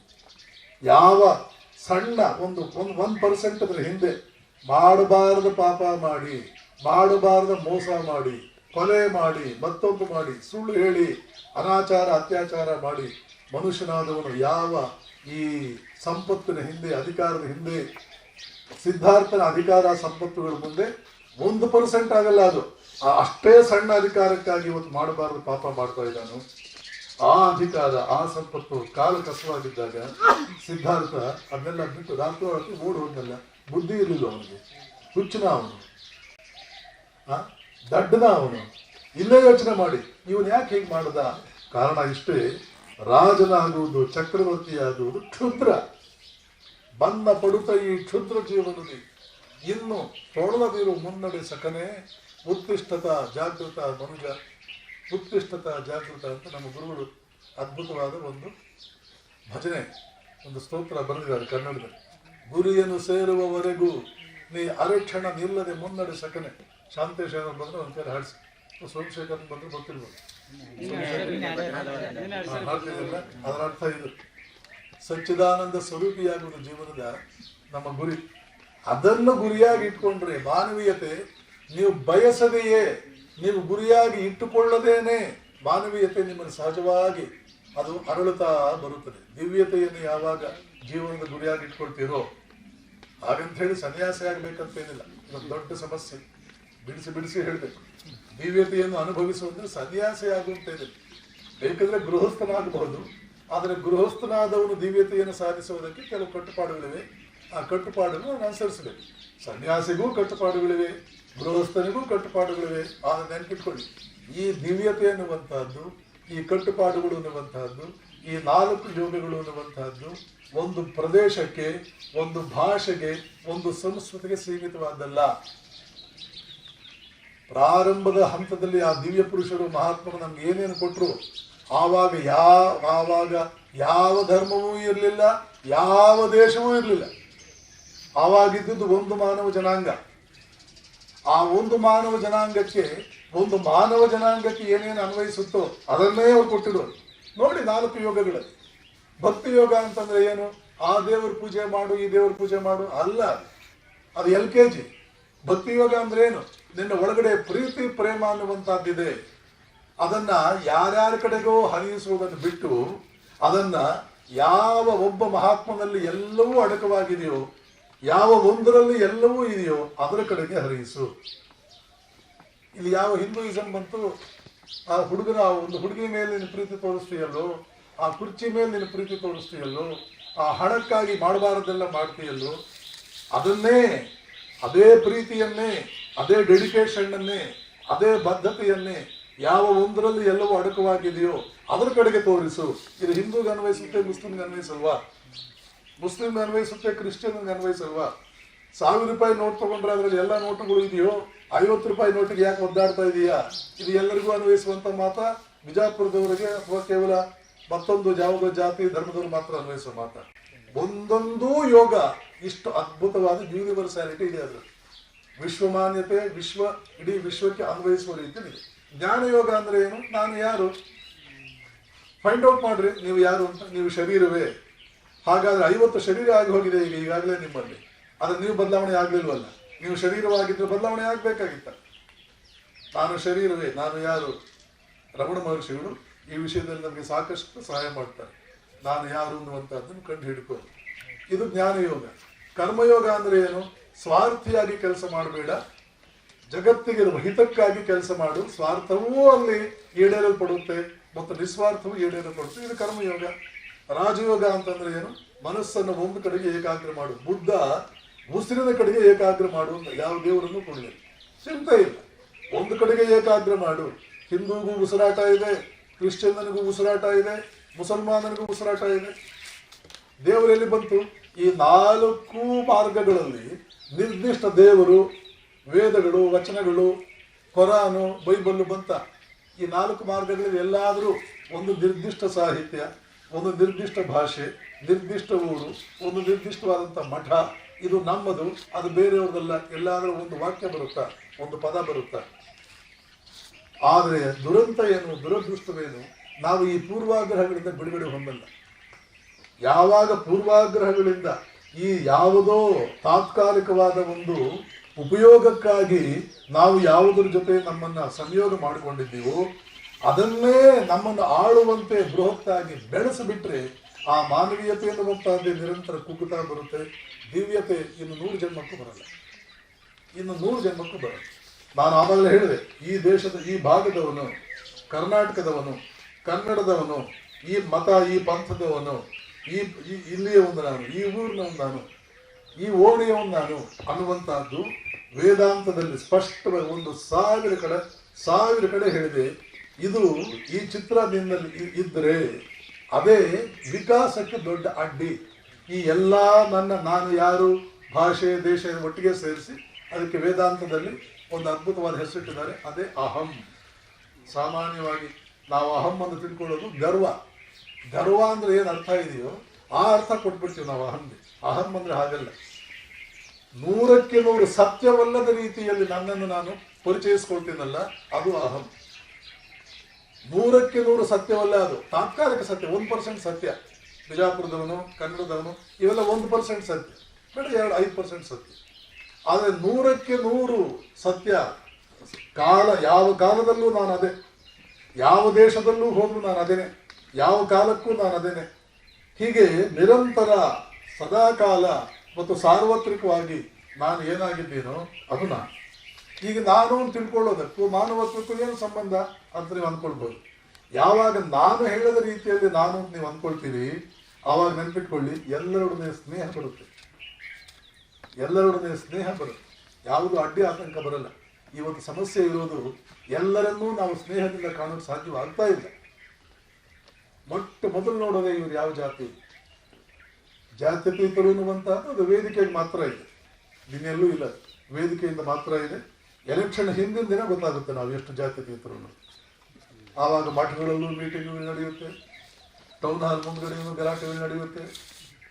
ಎಲ್ಲ ಒಂದೊಂದೇ ನಾವೇನಿದ್ದೀವಿ ಅನ್ನುವಂಥದ್ದು ಒಂದು ಆಚೆ ಬರೋದಕ್ಕೆ ಪ್ರಾರಂಭ ಆಗುತ್ತೆ. ಹಾಗೆ ಆಗುವುದರಿಂದ ತಕ್ಕ ಮಟ್ಟಿಗೆ ಈ ಚಿಂತನೆಯನ್ನು ಪಾಲನೆ ಮಾಡ್ತಾ ಇರತಕ್ಕಂತಹದ್ದು ದೊಡ್ಡ ದೊಡ್ಡ ನಗರಗಳು ಮತ್ತು ಅಮೆರಿಕ ದೇಶದಲ್ಲಿ ಈ ರೀತಿಯ ಕಟ್ಟುಪಾಡುಗಳು, ನನ್ನ ದೇಶ, ನನ್ನ ಭಾಷೆ, ನನ್ನ ಗ್ರಂಥ, ಈ ಕಟ್ಟುಪಾಡು ಬಹಳ ಕಡಿಮೆ. ಅದರಿಂದ ಏನಾಗಿದೆ ಅಮೆರಿಕಕ್ಕೆ ಪ್ರಯೋಜನ? ಪ್ರಪಂಚದ ಎಲ್ಲ ಪ್ರತಿಭೆಗಳು ತಮ್ಮೂರಿನಲ್ಲಿ ಎಷ್ಟು ಸ್ವಾತಂತ್ರ್ಯವಿದೆಯೋ ಸ್ವಲ್ಪ ಹೆಚ್ಚು ಕಡಿಮೆ ಅಷ್ಟು ಸ್ವಾತಂತ್ರ್ಯವನ್ನು ಕಾಣ್ತಾರೆ. ಬೆಂಗಳೂರು, ಮುಂಬೈ, ಡೆಲ್ಲಿ ಮುಂತಾದ ನಗರಗಳಲ್ಲಿ ಬೇರೆ ಬೇರೆ ರಾಜ್ಯಗಳಿಂದ ಬಂದಿರತಕ್ಕಂತಹ ಜನ ಇಲ್ಲ. ತಮ್ಮ ತಮ್ಮ ರಾಜ್ಯಗಳಲ್ಲಿ ಎಷ್ಟು ಸ್ವಾತಂತ್ರ್ಯವನ್ನು ಕಾಣ್ತಾರೋ ಅಷ್ಟು ಸ್ವಾತಂತ್ರ್ಯವನ್ನು ಕಾಣ್ತಾರೆ. ಆದ್ದರಿಂದ ನಾವು ಬೆಳೆಯುತ್ತವೆ. ಯಾವಾಗಲೂ ಕೂಡ ಹರಿಯುವಿಕೆ ಮತ್ತು ಬೆಳವಣಿಗೆ ಎರಡೂ ಕೂಡ ಪರಸ್ಪರ ಸಂಬಂಧವುಳ್ಳದ್ದು. ಆ ಹರಿಯುವಿಕೆ ಫ್ಲೋ ಯಾವುದು ಹರಿಯಬೇಕು, ಎಲ್ಲವೂ ಹರಿಯುತ್ತಿರಬೇಕು. ಹಣ ಒಂದು ಕಡೆ ನಿಂತರೆ ಸತ್ತಂಗೆ, ಹಣ ಒಂದು ಕಡೆ ನಿಂತರೆ ಆ ಶ್ರೀಮಂತ ಸತ್ತ. ಹಣ ಹರಿಯುತ್ತಿರಬೇಕು. ಹಾಗೆ ಪ್ರತಿಭೆ ಹರಿಯುತ್ತಿರಬೇಕು. ಗೋಧಿ ಪಂಜಾಬ್ನಿಂದ ಕರ್ನಾಟಕಕ್ಕೆ ಹರಿತಾ ಇರಬೇಕು, ಕರ್ನಾಟಕದ ಜೋಳ ಪಂಜಾಬ್ಗೆ ಹರಿತಾ ಇರಬೇಕು. ಸಿದ್ದೇಶ್ವರ ಸ್ವಾಮಿಗಳು ಎಲ್ಲಾ ಊರುಗಳಲ್ಲೂ ಹರಿತಾ ಇರಬೇಕು. ಹಾಗೆ ಬೇರೆ ಬೇರೆ ಊರುಗಳಲ್ಲಿ ಇರ್ತಕ್ಕಂಥ ಬೇರೆ ಬೇರೆ ಕ್ಷೇತ್ರಗಳನ್ನು ಸಹಾಯ ಮಾಡುವಂಥವ್ರು ಬಿಜಾಪುರಕ್ಕೆ ಬರ್ತಾ ಇರಬೇಕು. ನನ್ನ ಭಾಷೆ ಇನ್ನೊಂದು ಭಾಷೆಗೆ ಹರಿದು ಟ್ರಾನ್ಸ್ಲೇಟ್ ಆಗಬೇಕು. ಇನ್ನೊಂದು ಭಾಷೆಯಲ್ಲಿರ್ತಕ್ಕಂಥ ವಿಚಾರಗಳು ನನ್ನ ಭಾಷೆಗೆ ಹರಿದು ಟ್ರಾನ್ಸ್ಲೇಟ್ ಆಗಬೇಕು. ಮಹಾರಾಷ್ಟ್ರದಲ್ಲಿ ಹುಟ್ಟಿದ ಕೃಷ್ಣಾ ನದಿ ಕರ್ನಾಟಕ ಆಂಧ್ರ ಪ್ರದೇಶಕ್ಕೆ ಹರಿತಾ ಇರಬೇಕು. ಆಂಧ್ರ ಪ್ರದೇಶದ ವಿದ್ಯುತ್ ಶಕ್ತಿ ಕರ್ನಾಟಕ ಮಹಾರಾಷ್ಟ್ರಕ್ಕೆ ಹರಿತಾ ಇರಬೇಕು. ಇದು ಹರಿಯುವಿಕೆಯಿಂದ ಮಾತ್ರವೇ ಜನಜೀವನ ಅನ್ನುವಂಥದ್ದು ಸುವ್ಯವಸ್ಥೆಗೆ ಒಳಪಡಬಲ್ಲದು. ಯಾವಾಗ ಈ ಹರಿಯುವಿಕೆ ನಿಲ್ಲುತ್ತೆ ಆವಾಗ ನಿಸ್ಸಂಶಯವಾಗಿಯೂ ಪ್ರಗತಿ ಅನ್ನೋದಕ್ಕೆ ದೊಡ್ಡ ಪೆಟ್ಟು ಬರುತ್ತೆ. ಆ ಹರಿಯುವಿಕೆಗೆ ಎಲ್ಲ ಅವಕಾಶಗಳು ಇರಬೇಕು. ಆದ್ರೆ ನೆನ್ಪಿಟ್ಕೊಳ್ಳಿ, ಎಲ್ಲ ಹರಿಯುವಿಕೆಗಳಿಗಿಂತಲೂ ಬಹಳ ಪವರ್ಫುಲ್ ಆದ ಹರಿಯುವಿಕೆ ಯಾವುದು ಅಂದ್ರೆ ಬೌದ್ಧಿಕ ಸಾಮರ್ಥ್ಯಗಳು ಮತ್ತು ಹೃದಯವಂತಿಕೆ ಮತ್ತು ಬೌದ್ಧಿಕ ಸಾಮರ್ಥ್ಯಗಳು. ಭೌತಿಕ ಸಾಮರ್ಥ್ಯ ಎಲ್ಲಿಂದ ಎಲ್ಲಿಗೂ ಹರಿಯುವಂತ ಮೈಸೂರು ಆದರ್ಶವಾದಂತಹ ಒಂದು ರಾಜ್ಯ. ಮೈಸೂರು ಆದರ್ಶವಾದಂತಹ ರಾಜ್ಯ ಆಗೋದಕ್ಕೆ ಕಾರಣ ಮೈಸೂರು ಮಹಾರಾಜರು ಇಡೀ ದಕ್ಷಿಣ ಭಾರತದ ಬೇರೆ ಬೇರೆ ಭಾಗಗಳಲ್ಲಿ ಯಾರು ಪ್ರತಿಭಾವಂತರು ವಿದ್ವಾಂಸರು ಇದ್ದಾರೆ ಅವರನ್ನೆಲ್ಲ ಮೈಸೂರಿಗೆ ಕರೆಸ್ಕೊಂಡು ಇವತ್ತು ನೀವು ತುಂಗಾ ನದಿ ತೀರ, ಭದ್ರಾ ನದಿ ತೀರ, ಕಾವೇರಿ ನದಿ ತೀರ ಇಲ್ಲೆಲ್ಲ ಹೋಗಿ ನೋಡಿದ್ರೆ ಕನ್ನಡ ಭಾಷೆ ಮತ್ತು ಕರ್ನಾಟಕದ ಉತ್ತುಂಗಕ್ಕೆ ಏರೋದಕ್ಕೆ ಯಾರು ಕಾಂಟ್ರಿಬ್ಯೂಟ್ ಮಾಡಿದಾರೋ ಅವರೆಲ್ಲ ಹೊರಗಡೆಯಿಂದ ಬಂದು. ಕನ್ನಡದ ಅದ್ಭುತ ಕವಿ ಡಿ ವಿ ಗುಂಡಪ್ಪನವರು ಕನ್ನಡದವರಲ್ಲ, ಸರ್ ಎಂ ವಿಶ್ವೇಶ್ವರಯ್ಯನವರು ಕನ್ನಡದವರಲ್ಲ. ದೊಡ್ಡ ಇನ್ನೂ ಇಂಥದ್ದೇ ಲಿಸ್ಟ್ ಹಾಕ್ತಾ ಬಂದ್ರೆ ತಾರಾಸು ದೊಡ್ಡ ಕಾದಂಬರಿಕಾರ ಕನ್ನಡದವರಲ್ಲ. ಕುವೆಂಪುವನ್ನು ನಿರ್ಮಾಣ ಮಾಡಿದ ಶಿಲ್ಪಿ ಟಿ ಎಸ್ ವೆಂಕಣ್ಣಯ್ಯ ಅನ್ನುವಂಥವ್ರು ಅವರು ಕನ್ನಡದವರಲ್ಲ. ಕಾರಂತರು ಕನ್ನಡದವರಲ್ಲ, ಬೇಂದ್ರೆ ಕನ್ನಡದವರಲ್ಲ. ಜ್ಞಾನಪೀಠ ಪ್ರಶಸ್ತಿ ಬಂದವರಲ್ಲಿ ಅರ್ಧಕ್ಕಿಂತ ಜಾಸ್ತಿ, ಅದು ಪ್ರಾರಂಭಿಕ ಹಂತದಲ್ಲಿ ಗಿರೀಶ್ ಕಾರ್ನಾಡ್ ಕೂಡ ಕನ್ನಡದವನಲ್ಲ. ಪ್ರಾರಂಭದ ಹಂತದಲ್ಲಿ ಯಾರೂ ಕನ್ನಡದಲ್ಲ. ಸಿ ವಿ ರಾಮನ್ ಕನ್ನಡದವರಲ್ಲ. ಕರ್ನಾಟಕವನ್ನು ಕಟ್ಟಿದವರೇ ಕನ್ನಡೇತರರು. ಇದನ್ನು ಚೆನ್ನಾಗಿ ಅರ್ಥ ಮಾಡಿಕೊಂಡಿದ್ದವರು ಅವರು ಯಾರು? ಮೈಸೂರಿನ ಒಡೆಯರವರು. ಎಲ್ಲಿ ಏನೇನು ಒಳ್ಳೆಯದಿದೆ ಅದೆಲ್ಲ ನಮ್ಮಲ್ಲಿ ಬರಲಿ. ಇದನ್ನು ಜಗತ್ತಿನಲ್ಲಿ ಮೊಟ್ಟ ಮೊದಲಿಗೆ ಅರ್ಥ ಮಾಡಿಕೊಂಡವನು ಋಗ್ವೇದದ ಋಷಿ. ಆದ್ದರಿಂದ ಆವತ್ತೇ ಎರಡು ಅದ್ಭುತವಾದ ವಾಕ್ಯಗಳನ್ನು ಅವನು ಹೇಳ್ತಾನೆ. ಏನದು? ನಮ್ಮಲ್ಲಿರ್ತಕ್ಕಂಥ ಎಲ್ಲ ಒಳಿತನ್ನು ಬೇರೆ ಬೇರೆ ಎಲ್ಲಾ ಕಡೆಗೂ ತಗೊಂಡೋಗಿ ಹಂಚೋಣ. ಬೇರೆ ಬೇರೆ ಕಡೆ ಏನೇನು ಒಳಿತುಗಳಿದೆ ಅದನ್ನೆಲ್ಲ ನಮ್ಮಲ್ಲಿಗೆ ಕರೆತರೋಣ. ಬೇರೆ ಬೇರೆ ಒಳ್ಳೇದೇನಿದೆ ಅದೆಲ್ಲ ನಮ್ಮಲ್ಲಿಗೆ ನಿರಂತರ ಬರಲಿ. ಆನೋ ಭದ್ರಾಹ ಕೃತವೋ ಎಂತು ವಿಶ್ವತಃ. ವಿಶ್ವದ ಮೂಲೆಯಲ್ಲೂ ಇರ್ತಕ್ಕಂಥ ಭದ್ರಾಹ ಅಂದ್ರೆ ಪವರ್ಫುಲ್ ವಿಚಾರಗಳು ನಮ್ಮಲ್ಲಿಗೆ ಬರಲಿ. ಇನ್ನು ನಮ್ಮಲ್ಲಿರ್ತಕ್ಕಂಥ ಅದ್ಭುತವಾದ ವಿಚಾರಗಳು ಯಾವುದು? ಆರ್ಯ ಸಂಸ್ಕೃತಿ. ಈ ಆರ್ಯ ಸಂಸ್ಕೃತಿಯನ್ನು ನಾವು ಜಗತ್ತಿನ ಎಲ್ಲಾ ಮೂಲೆಗೂ ಇದನ್ನು ತಗೊಂಡು ಹಂಚೋಣ. ಕೃಣ್ವಂತು ವಿಶ್ವಮಾರ್ಯಂ. ಇದನ್ನೆಲ್ಲ ಆ ಕಾಲದಲ್ಲೇ ಅರ್ಥ ಮಾಡಿ. ಆದ್ದರಿಂದಲೇ ಯಾರು ಬಂದ್ರು ಆ ಇಸ್ರೇಲಿಗಳು ಮೊಟ್ಟ ಮೊದಲಿಗೆ ಓಡಿ ಬಂದರು ನಮಗೆ. ಅವ್ರ ದೇಶದಲ್ಲೇ ಅಷ್ಟು ಸವಲತ್ತಿಲ್ಲ ಅನ್ನೋ ರೀತಿಯಲ್ಲಿ ನಾವು ಅವ್ರನ್ನ ನೋಡ್ಕೊಂಡಿದ್ವಿ. ಪಾರ್ಸಿಗಳು ಅವ್ರ ದೇಶದಲ್ಲೇ ಅಷ್ಟು ಸವಲತ್ತಿಲ್ಲ ಅನ್ನೋ ರೀತಿಯಲ್ಲಿ ನಾವು ನೋಡ್ಕೊಂಡಿದ್ವಿ.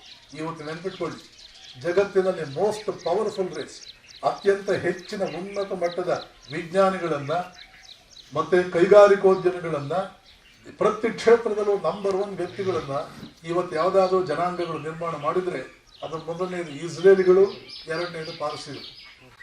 ಆದರೆ ತಮ್ಮ ದೇಶದಲ್ಲಿ ನೆಲೆಯಲ್ಲೇ ಓಡಿ ಬಂದವರು.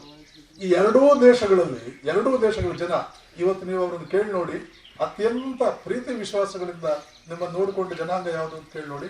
ಅದು ಒಂದು ವಾಕ್ಯಕ್ಕೂ ತಡೆ ಮಾಡದೆ, ಒಂದು ಸೆಕೆಂಡ್ ತಡೆ ಮಾಡದೆ ಹೇಳ್ತಾರೆ ಇಂಡಿಯನ್ಸ್. ನಮ್ಮನ್ನು ಇಂಡಿಯಾದಲ್ಲಿ ಮಾತ್ರ ಇಸ್ರೇಲ್ ದೇಶ ನಿರ್ಮಾಣವಾದ ಮೇಲೆ ಎಲ್ಲಾ ಕಡೆ ಹರಿದು ಹಂಚಿ ಹೋಗಿದ್ದಂಥವರು ಎರಡನೇ ವಿಶ್ವ ಯುದ್ಧ ಅದಾದ ಮೇಲೆ ಅವ್ರನ್ನೆಲ್ಲ ಒಟ್ಟಿಗೆ ಒಂದು ಕಡೆ ಸೇರಿಸಿ ಅವ್ರ ದೇಶವನ್ನ ಅವ್ರಿಗೆ ವಾಪಸ್ ಕೊಟ್ಟು ಇಸ್ರೇಲ್ ದೇಶ ಅನ್ನುವಂಥ ನಿರ್ಮಾಣವಾದ ಮೇಲೆ ಆ ಪಾರ್ಲಿಮೆಂಟ್ನಲ್ಲಿ ಮೊದಲಿಗೆ ಪಾಸ್ ಮಾಡಿದಂತ ಮಸೂದೆ ಯಾವುದು ಅಂತಂದ್ರೆ ಥ್ಯಾಂಕ್ ಯು ಇಂಡಿಯಾ ಮಸೂದೆ.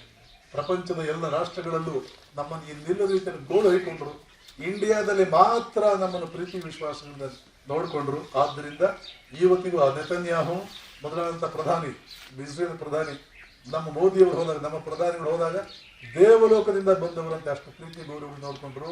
ಯಾಕೆಂದ್ರೆ ನೀವು ಮಾತ್ರ ನಮ್ಮನ್ನು ಕರೆಕ್ಟಾಗಿ ನೋಡ್ಕೊಂಡಿದ್ದು.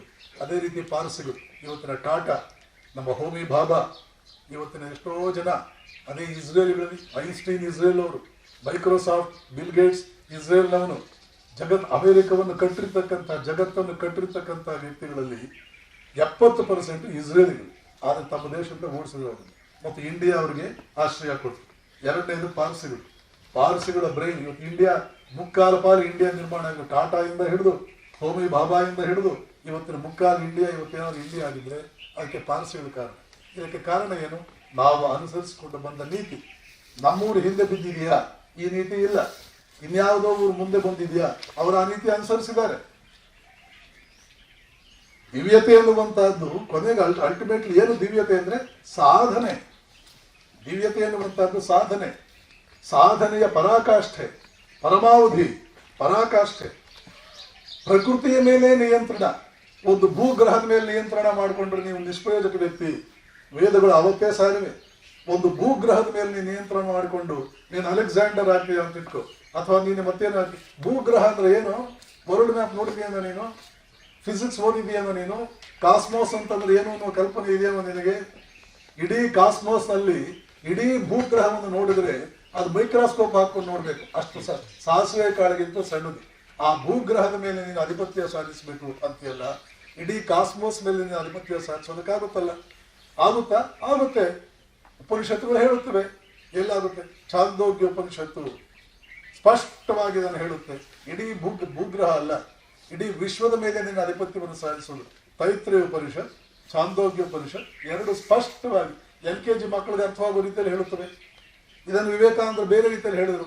No sciences, no scriptures, no books can ever imagine the glory of self that appears as man. The one God that can ever exist, the one God that ever existed. ಈ ಜಗತ್ತಿನಲ್ಲಿ ಯಾವುದೇ ಧರ್ಮ ಗ್ರಂಥಕ್ಕೂ, ಸಾಹಿತ್ಯಕ್ಕೂ, ವಿಜ್ಞಾನಕ್ಕೂ ಕೂಡ ನಿನ್ನ ಶಕ್ತಿಗಳು ಎಷ್ಟು ಮನುಷ್ಯನೇ, ನಿನ್ನ ಶಕ್ತಿಗಳು ಎಷ್ಟು ಅಂತ ವರ್ಣನೆ ಮಾಡೋದು ಪಕ್ಕಕ್ಕಿಡೋ, ಊಹೆ ಮಾಡುವುದಕ್ಕೂ ಸಾಧ್ಯವಿಲ್ಲ.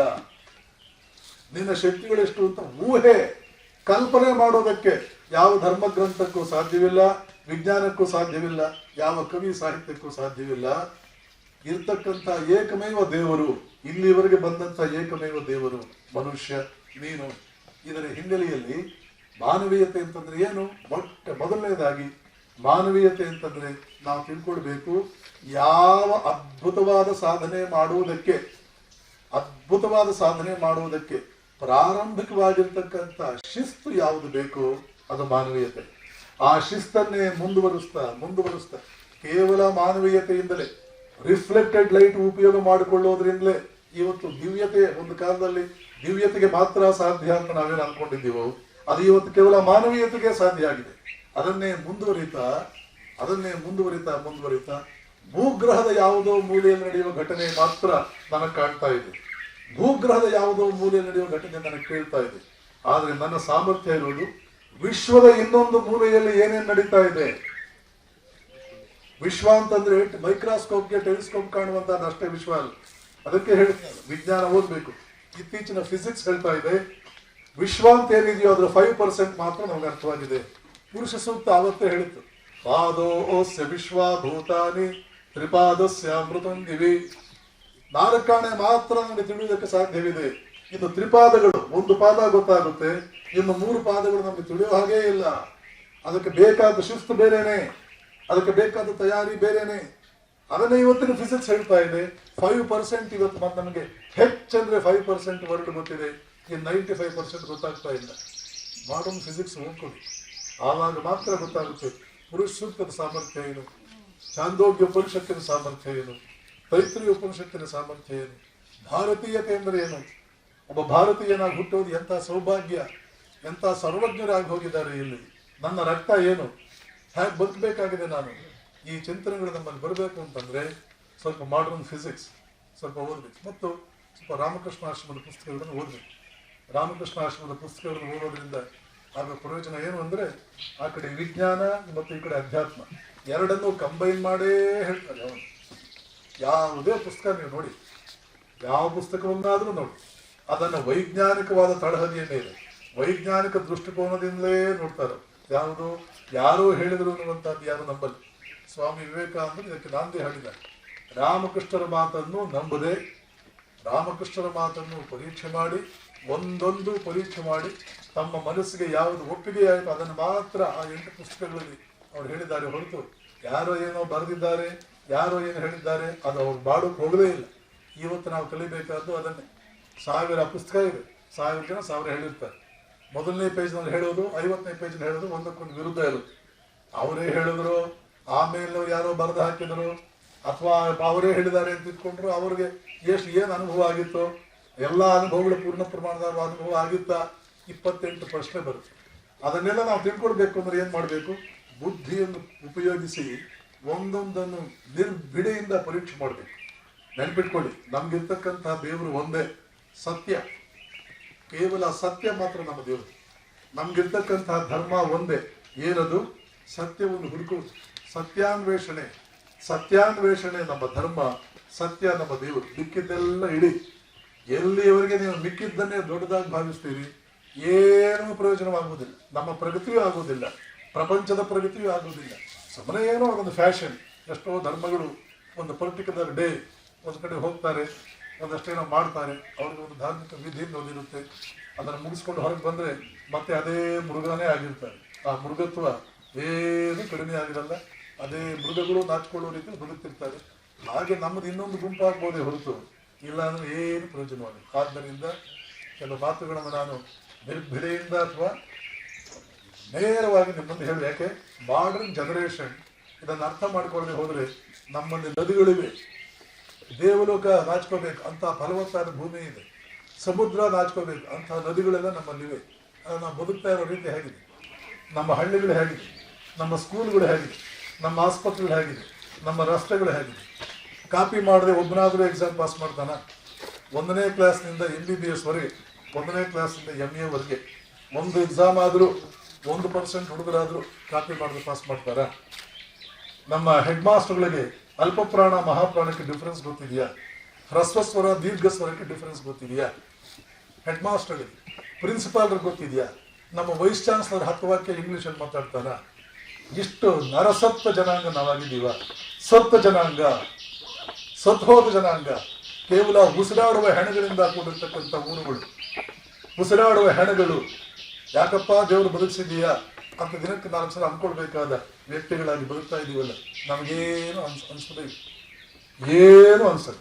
ಇದೇ ಇಲ್ಲಿಂದ ಹೋದ ಭಾರತೀಯ ವಿದ್ಯಾರ್ಥಿಗಳು ಅಮೆರಿಕದಲ್ಲಿ ಇಂಗ್ಲೆಂಡಿನ ವಿದ್ಯಾರ್ಥಿಗಳ ಜೊತೆ, ಜರ್ಮನಿಯ ವಿದ್ಯಾರ್ಥಿಗಳ ಜೊತೆ, ಜಪಾನ್ ವಿದ್ಯಾರ್ಥಿಗಳ ಜೊತೆ ಕಾಂಪೀಟ್ ಮಾಡಿ ಅವ್ರನ್ನೆಲ್ಲ ಮೂಲೆಗೆ ಒಗೆದು ಫಸ್ಟ್ 10 ಪ್ಲೇಸ್ಗಳಲ್ಲಿ 8 ಪ್ಲೇಸ್ ಭಾರತೀಯ ವಿದ್ಯಾರ್ಥಿಗಳು ತಗೊಳ್ತಾ ಇದ್ದಾರೆ.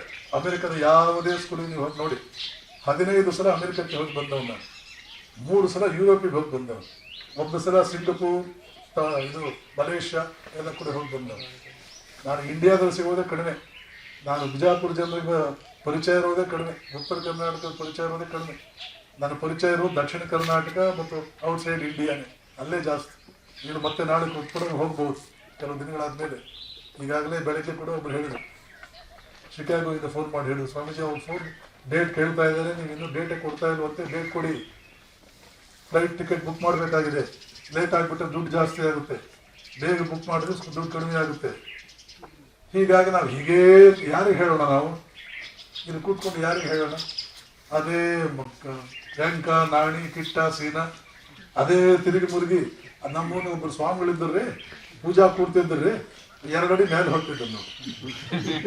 ಅವರು ಗ್ಯಾಸ್ ಲೈಟ್ನಲ್ಲಿ ನೀರು ಹಾಕಿ ಗ್ಯಾಸ್ ಲೈಟ್ ಹಚ್ಚಿದ್ರು ನಾವು. ಮಸೀದಿಗೆ ಹೋಗಿ ನಮಾಜ್ ಮಾಡ್ತಿದ್ರಿ, ಹುಲಿ ಮೇಲೆ ಕೂತಿದ್ರು. ಇಂಥ ಉದ್ದಿನ ಬೇಳೆ ಮಾತುಗಳನ್ನೇ ಮಾತಾಡಿಕೊಂಡು, ಆತ್ಮಹತ್ಯಾಕಾರಕವಾದ ಮಾತುಗಳನ್ನೇ ಮಾತಾಡಿಕೊಂಡು, ವಾಲ್ಮೀಕಿ ಧ್ಯಾನಕ್ಕೆ ಕೂತ 3 ದಿನ ಹೇಳಲಿಲ್ಲ, ನಾನು ಎಷ್ಟೊತ್ತು ಧ್ಯಾನಕ್ಕೆ ಕೂಡಬಲ್ಲೆ, ಇದು ನಮ್ಮ ತಲೆಗೆ ಬರೋದೇ ಇಲ್ಲ. ಮುಟ್ರಿ ನಮ್ಮ ಹುಡುಗ ಪಾಸ್ ಆಗಲಿ, ಅವ್ನು ಮುಟ್ರಿ. ಇಂಗ್ಲೀಷ್ ಮೀಡಿಯಂ ಹಾಕೋದು, ಆ ಇಂಗ್ಲೀಷ್ ಮೀಡಿಯಂ ಮೇಸ್ಟ್ಗಳಿಗೆ ಇಂಗ್ಲೀಷ್ ಅಂತ ಬರೆಯೋದಕ್ಕೆ ಬರಲ್ಲ, ಅವನು ಯಾರೋ ಒಂದು 50 ಕೋಟಿ ಖರ್ಚು ಮಾಡಿರ್ತಾನೆ, ಯಾವುದೊಬ್ಬ ಶ್ರೀಮಂತ ಆ MLA ಟೋಪಿ ಹಾಕಿ ಆ MLA ಹಣ ಕದ್ದು ಇನ್ನೇನೋ ಮಾಡಿ ಮಾಡಬಾರ್ದ 100 ಜನಕ್ಕೆ ತಲೆ ಹೊಡೆದು ಒಂದು 50 ಕೋಟಿ ಮಾಡಿರ್ತಾನೆ. ದೊಡ್ಡ ಬಿಲ್ಡಿಂಗ್ ಕಟ್ಟಿ ಇಂಗ್ಲೀಷ್ ಮೀಡಿಯಂ ಸ್ಕೂಲ್ ಅಂತ ಮಾಡಿರ್ತಾನೆ. ಮೂರ್ಖರು ಮುಟ್ಟಾಡರು ಅಲ್ಲಿ ಟೀಚರ್ಸ್ ಇರ್ತಾರೆ. ಆ ಮೂರ್ಖರು ಮುಟ್ಟಾಡರು ಇಲ್ಲಿ ನಿಮ್ಮ ಮಕ್ಕಳು ಪಾಠ ಮಾಡ್ತಾರೆ. ಅವ್ರಿಗೆ ಯಾರಾದ್ರೂ ಪಾಠ ಮಾಡಬೇಕು, ಏನು ಗೊತ್ತಿಲ್ಲದಿರೋರು ಅವರು ನಿಮ್ಮ ಹುಡುಗ ಪಾಠ ಮಾಡ್ತಾರೆ. 95 ಮಾರ್ಕ್ಸ್ ಕೊಡ್ತಾರೆ. ನಮ್ಮ ಹುಡುಗ ಐನ್ಸ್ಟೈನ್ ಆಗ್ತಾ ಇದ್ದಾನೆ ಅಂತ ನೀವು ಟೋಪಿ ಹಾಕೊಂಡು ಫಸ್ಟ್ ಕ್ಲಾಸ್ ಆಗಿ ಪಟ್ಕೊಂಡು ಟೋಪಿ ಆರಾಮಾಗಿ ಕೂಡ್ತೀವಿ. ಸೆಕೆಂಡ್ PUC ಬಂದಾಗ ಗೊತ್ತಾಗುತ್ತೆ ನಿಮ್ಮ ಹುಡುಗನ ಬರ್ಕತ್ತೇನು. ಸ್ವಾಮೀಜಿ ತಲೆ ಮೇಲೆ ಕೈ ಇಡ್ರಿ, ನಾನು ಚಲೋ ಆಗ್ಲಿದ್ದು ಮಾಡಿ ಸ್ವಾಮಿ ತಲೆ ಮೇಲೆ ಕೈ ಇಡ್ಬೇಕು. ಇಂಥ ನರಕದಲ್ಲಿ ನಾವು ಬದುಕ್ತಾ ಇದ್ದೀವಿ. ಇದಕ್ಕೆಲ್ಲ ಕಾರಣ ನಮ್ಮ ಸಾಮರ್ಥ್ಯಗಳು ಏನು, ನಾವು ಏನೆಲ್ಲ ಮಾಡಬಹುದಾಗಿತ್ತು, ಯಾಕೆ ಹುಟ್ಟಿದ್ದೀವಿ, ಮಾನವ ಜನ್ಮ ಅಂದ್ರೆ ಏನು, ನಮ್ಮ ಸಂಸ್ಕೃತಿ ಎತ್ತ. ಶ್ರೀ ರವಿಶಂಕರ್ ಇರಾಕ್ ದೇಶಕ್ಕೆ ಹೋಗಿದ್ದು ಸುಮಾರು 30 ವರ್ಷಗಳ ಹಿಂದೆ. ಅವ್ರಿಗೂ ನನಗೂ ಸ್ವಲ್ಪ ಆತ್ಮೀಯತೆ ಇದೆ. ನಮ್ಮ ಪೂರ್ವಾಶ್ರಮದ ಕಸಿನ್, ಅವರ ರೈಟ್ ಹ್ಯಾಂಡ್. ಆವಾಗ ಇರಾಕಿ ಜನರು ಕೇಳೋದಂತೆ, ನಿಮ್ಗೆ ಏನು ಬೇಕು ಹೇಳಿ, ನಾನು ಇಂಡಿಯನ್ ಪ್ರೈಮ್ ಮಿನಿಸ್ಟರ್ಗೆ ಹೇಳಿ ನಿಮಗೆ 3 ರೀತಿಯ ಯಾವುದಾದ್ರೂ ಹೆಲ್ಪ್ಗಳನ್ನು ನಿಮ್ಗೆ ಬರೋ ಹಂಗೆ ಮಾಡ್ತೇನೆ, ನಿಮ್ಗೆ ಏನು ಬೇಕು ಹೇಳಿ ಅಂತ ಮುಸ್ಲಿಂ ದೇಶ ಇರಾಕ್ ಹೋಗಿ ಅಲ್ಲಿ ಜನರು ಕೇಳೋದು. ಆವಾಗ ಅವರ 3 ವಿಷಯಗಳು, 3 ಅಂಶಗಳು ಯಾವ್ದು ಬೇಕು, ಹೆಲ್ಪ್ ಯಾವ್ದು ಬೇಕು ಅಂತ ಹೇಳಿದ್ರು. ಮೊದಲನೇದು ಕೇಳಿಸ್ಕೊಂಡಿದ್ದಾನೆ ಚೆನ್ನಾಗಿ. ಮೊದಲನೇದು, ದಯವಿಟ್ಟು ನಿಮ್ಮ ಇಂಡಿಯನ್ ಕಲ್ಚರ್ ನಮಗೆ ಕೊಡಿ. ನಮ್ಗೆ ಗೊತ್ತಿದೆಯಾ ನಮ್ಮ ಕಲ್ಚರ್ ಏನು ಅಂತ? ಇದೇ 2 ಅಡಿ ಮೇಲೆ ಬಂದ್ರೆ ಇದೇ ನಮ್ಮ ಕಲ್ಚರ್. ಅವನು ದೇವಾದ ದೇವ. ರಾಮಕೃಷ್ಣನ ದೃಷ್ಟಿಯಲ್ಲಿ ಪವಾಡಗಳು ಮಲಕ್ಕೆ ಸಮಾನ. ಮಲ ಯಾರಾದ್ರೂ ಜೇಬಲ್ಲಿ ಇಟ್ಕೊಳ್ತಾರ? ಜೇಬಲ್ಲಿ ಇಟ್ಕೊಳ್ಳುವಂತ ವಸ್ತುನ, ಕಾಲ್ನಲ್ಲಿ ಮುಟ್ಟಬಹುದಾದ ವಸ್ತುನ ಮಲ. ಅವ್ರು ಜಗನ್ಮಾತೆ ಕೇಳ್ತಾರೆ, ಅಮ್ಮ ಸಿದ್ಧಿಗಳು ಹೇಗಿರುತ್ತೆ? ಪವಾಡ ಅಂದ್ರೆ ಒಂದೇ ಸಿದ್ಧಿಗಳು. ಅಮ್ಮ ಸಿದ್ಧಿಗಳು ಹೇಗಿರುತ್ತೆ ತೋರಿಸು. ಕಾಳಿ ಒಂದು ದಿನ ಬಂದು ದೊಡ್ಡ ಒಂಥರ ಮಧ್ಯವಯಸ್ಕ ಹೆಣ್ಣುಮಗಳಾಗಿ ಬಂದು ಇದ್ದಕ್ಕಿದ್ದಂಗೆ ಅವ್ರಿಗೆ ಒಂದು ದರ್ಶನ ಆಗುತ್ತೆ. ಆ ಕಡೆಯಿಂದ ಬಂದು ಅಲ್ಲೇ ಕೂತು ದೊಡ್ಡದಾಗಿ ಒಂದಷ್ಟು ಮಲ ಮಾಡಿಬಿಡ್ತಾರೆ. ರಾಮಕೃಷ್ಣ ಕಡೆ ತಿರುಗಿ ನೋಡಿ ಹೇಳಿ, ನೋಡು ಇದೇ ಸಿದ್ಧಿಗಳು. ಒಂದು ಸಿದ್ಧಿ ಯೋಗ ಮಲ. ಹಾಗೆ ಊಟ ಮಾಡುವಾಗ ಅದರ ಅತ್ಯಂತ ಸೂಕ್ಷ್ಮ ಅಂಶ ಮನಸ್ಸಾಗುತ್ತೆ. ಅದಕ್ಕಿಂತ ಸ್ವಲ್ಪ ಸ್ಥೂಲ ಅಂಶ ರಕ್ತವಾಗುತ್ತೆ. ಅದಕ್ಕಿಂತ ಬಹಳ ಸ್ಥೂಲವಾದ್ದು ಮಲವಾಗಿ ಆಚೆಗೆ ಹೋಗುತ್ತೆ. ಆಹಾರ ಈ 3 ರೂಪಗಳನ್ನು ಪಡ್ಕೊಳ್ಳುತ್ತೆ. ಹಾಗೆಯೇ ಜಪ ಧ್ಯಾನ ಮಾಡ್ತಾ ಮಾಡ್ತಾ ಅದು ನಮ್ಮ ಒಳಗಡೆಗೆ ಹೋಗ್ತಾ ಹೋಗ್ತಾ ಹಲವಾರು ರೀತಿಯ ನಮ್ಮನ್ನು ಶಕ್ತಿವಂತರನ್ನಾಗಿ ಮಾಡ್ತಾ ಬರುತ್ತೆ. ಅದರಲ್ಲಿ ನಾವು ಮುಟ್ಟಬಾರದು, ಅದರ ಕಡೆ ಗಮನ ಕೊಡಬಾರದು, ಆ ರೂಪವನ್ನು ಪಡ್ಕೊಳ್ಳುತ್ತೆ ನಮ್ಮ ಜಪ ಧ್ಯಾನಗಳು. ಅದು ಯಾವುದು? ಅದೇ ಸಿದ್ಧಿ. ಬುದ್ಧ ಅವನ ಶಿಷ್ಯರಿಗೆ ಬಹಳ ಎಚ್ಚರಿಕೆ ಕೊಟ್ಟಿದ್ದ. ಸಿದ್ಧಿಗಳು ಬರುತ್ತೆ, ಎಚ್ಚರಿಕೆಯಿಂದ ಮುಟ್ಟೋಕೆ ಹೋಗ್ಬೇಡಿ.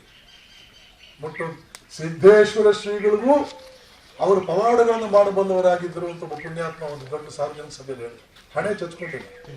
ಅವ್ರನ್ನಾದ್ರೂ ಬಿಡ್ರಿ ನೀವು. ನಿಮ್ಮ ಓಣಿ ಸ್ವಾಮಿಗಳು, ನಿಮ್ಮ ಮಠದ ಸ್ವಾಮಿಗಳು, ನಿಮ್ಮ ಊರಿನ ಸ್ವಾಮಿ ಅವ್ರು ಮಾಡ್ಕೊಳ್ಳಿ ಪವಾಡಿ.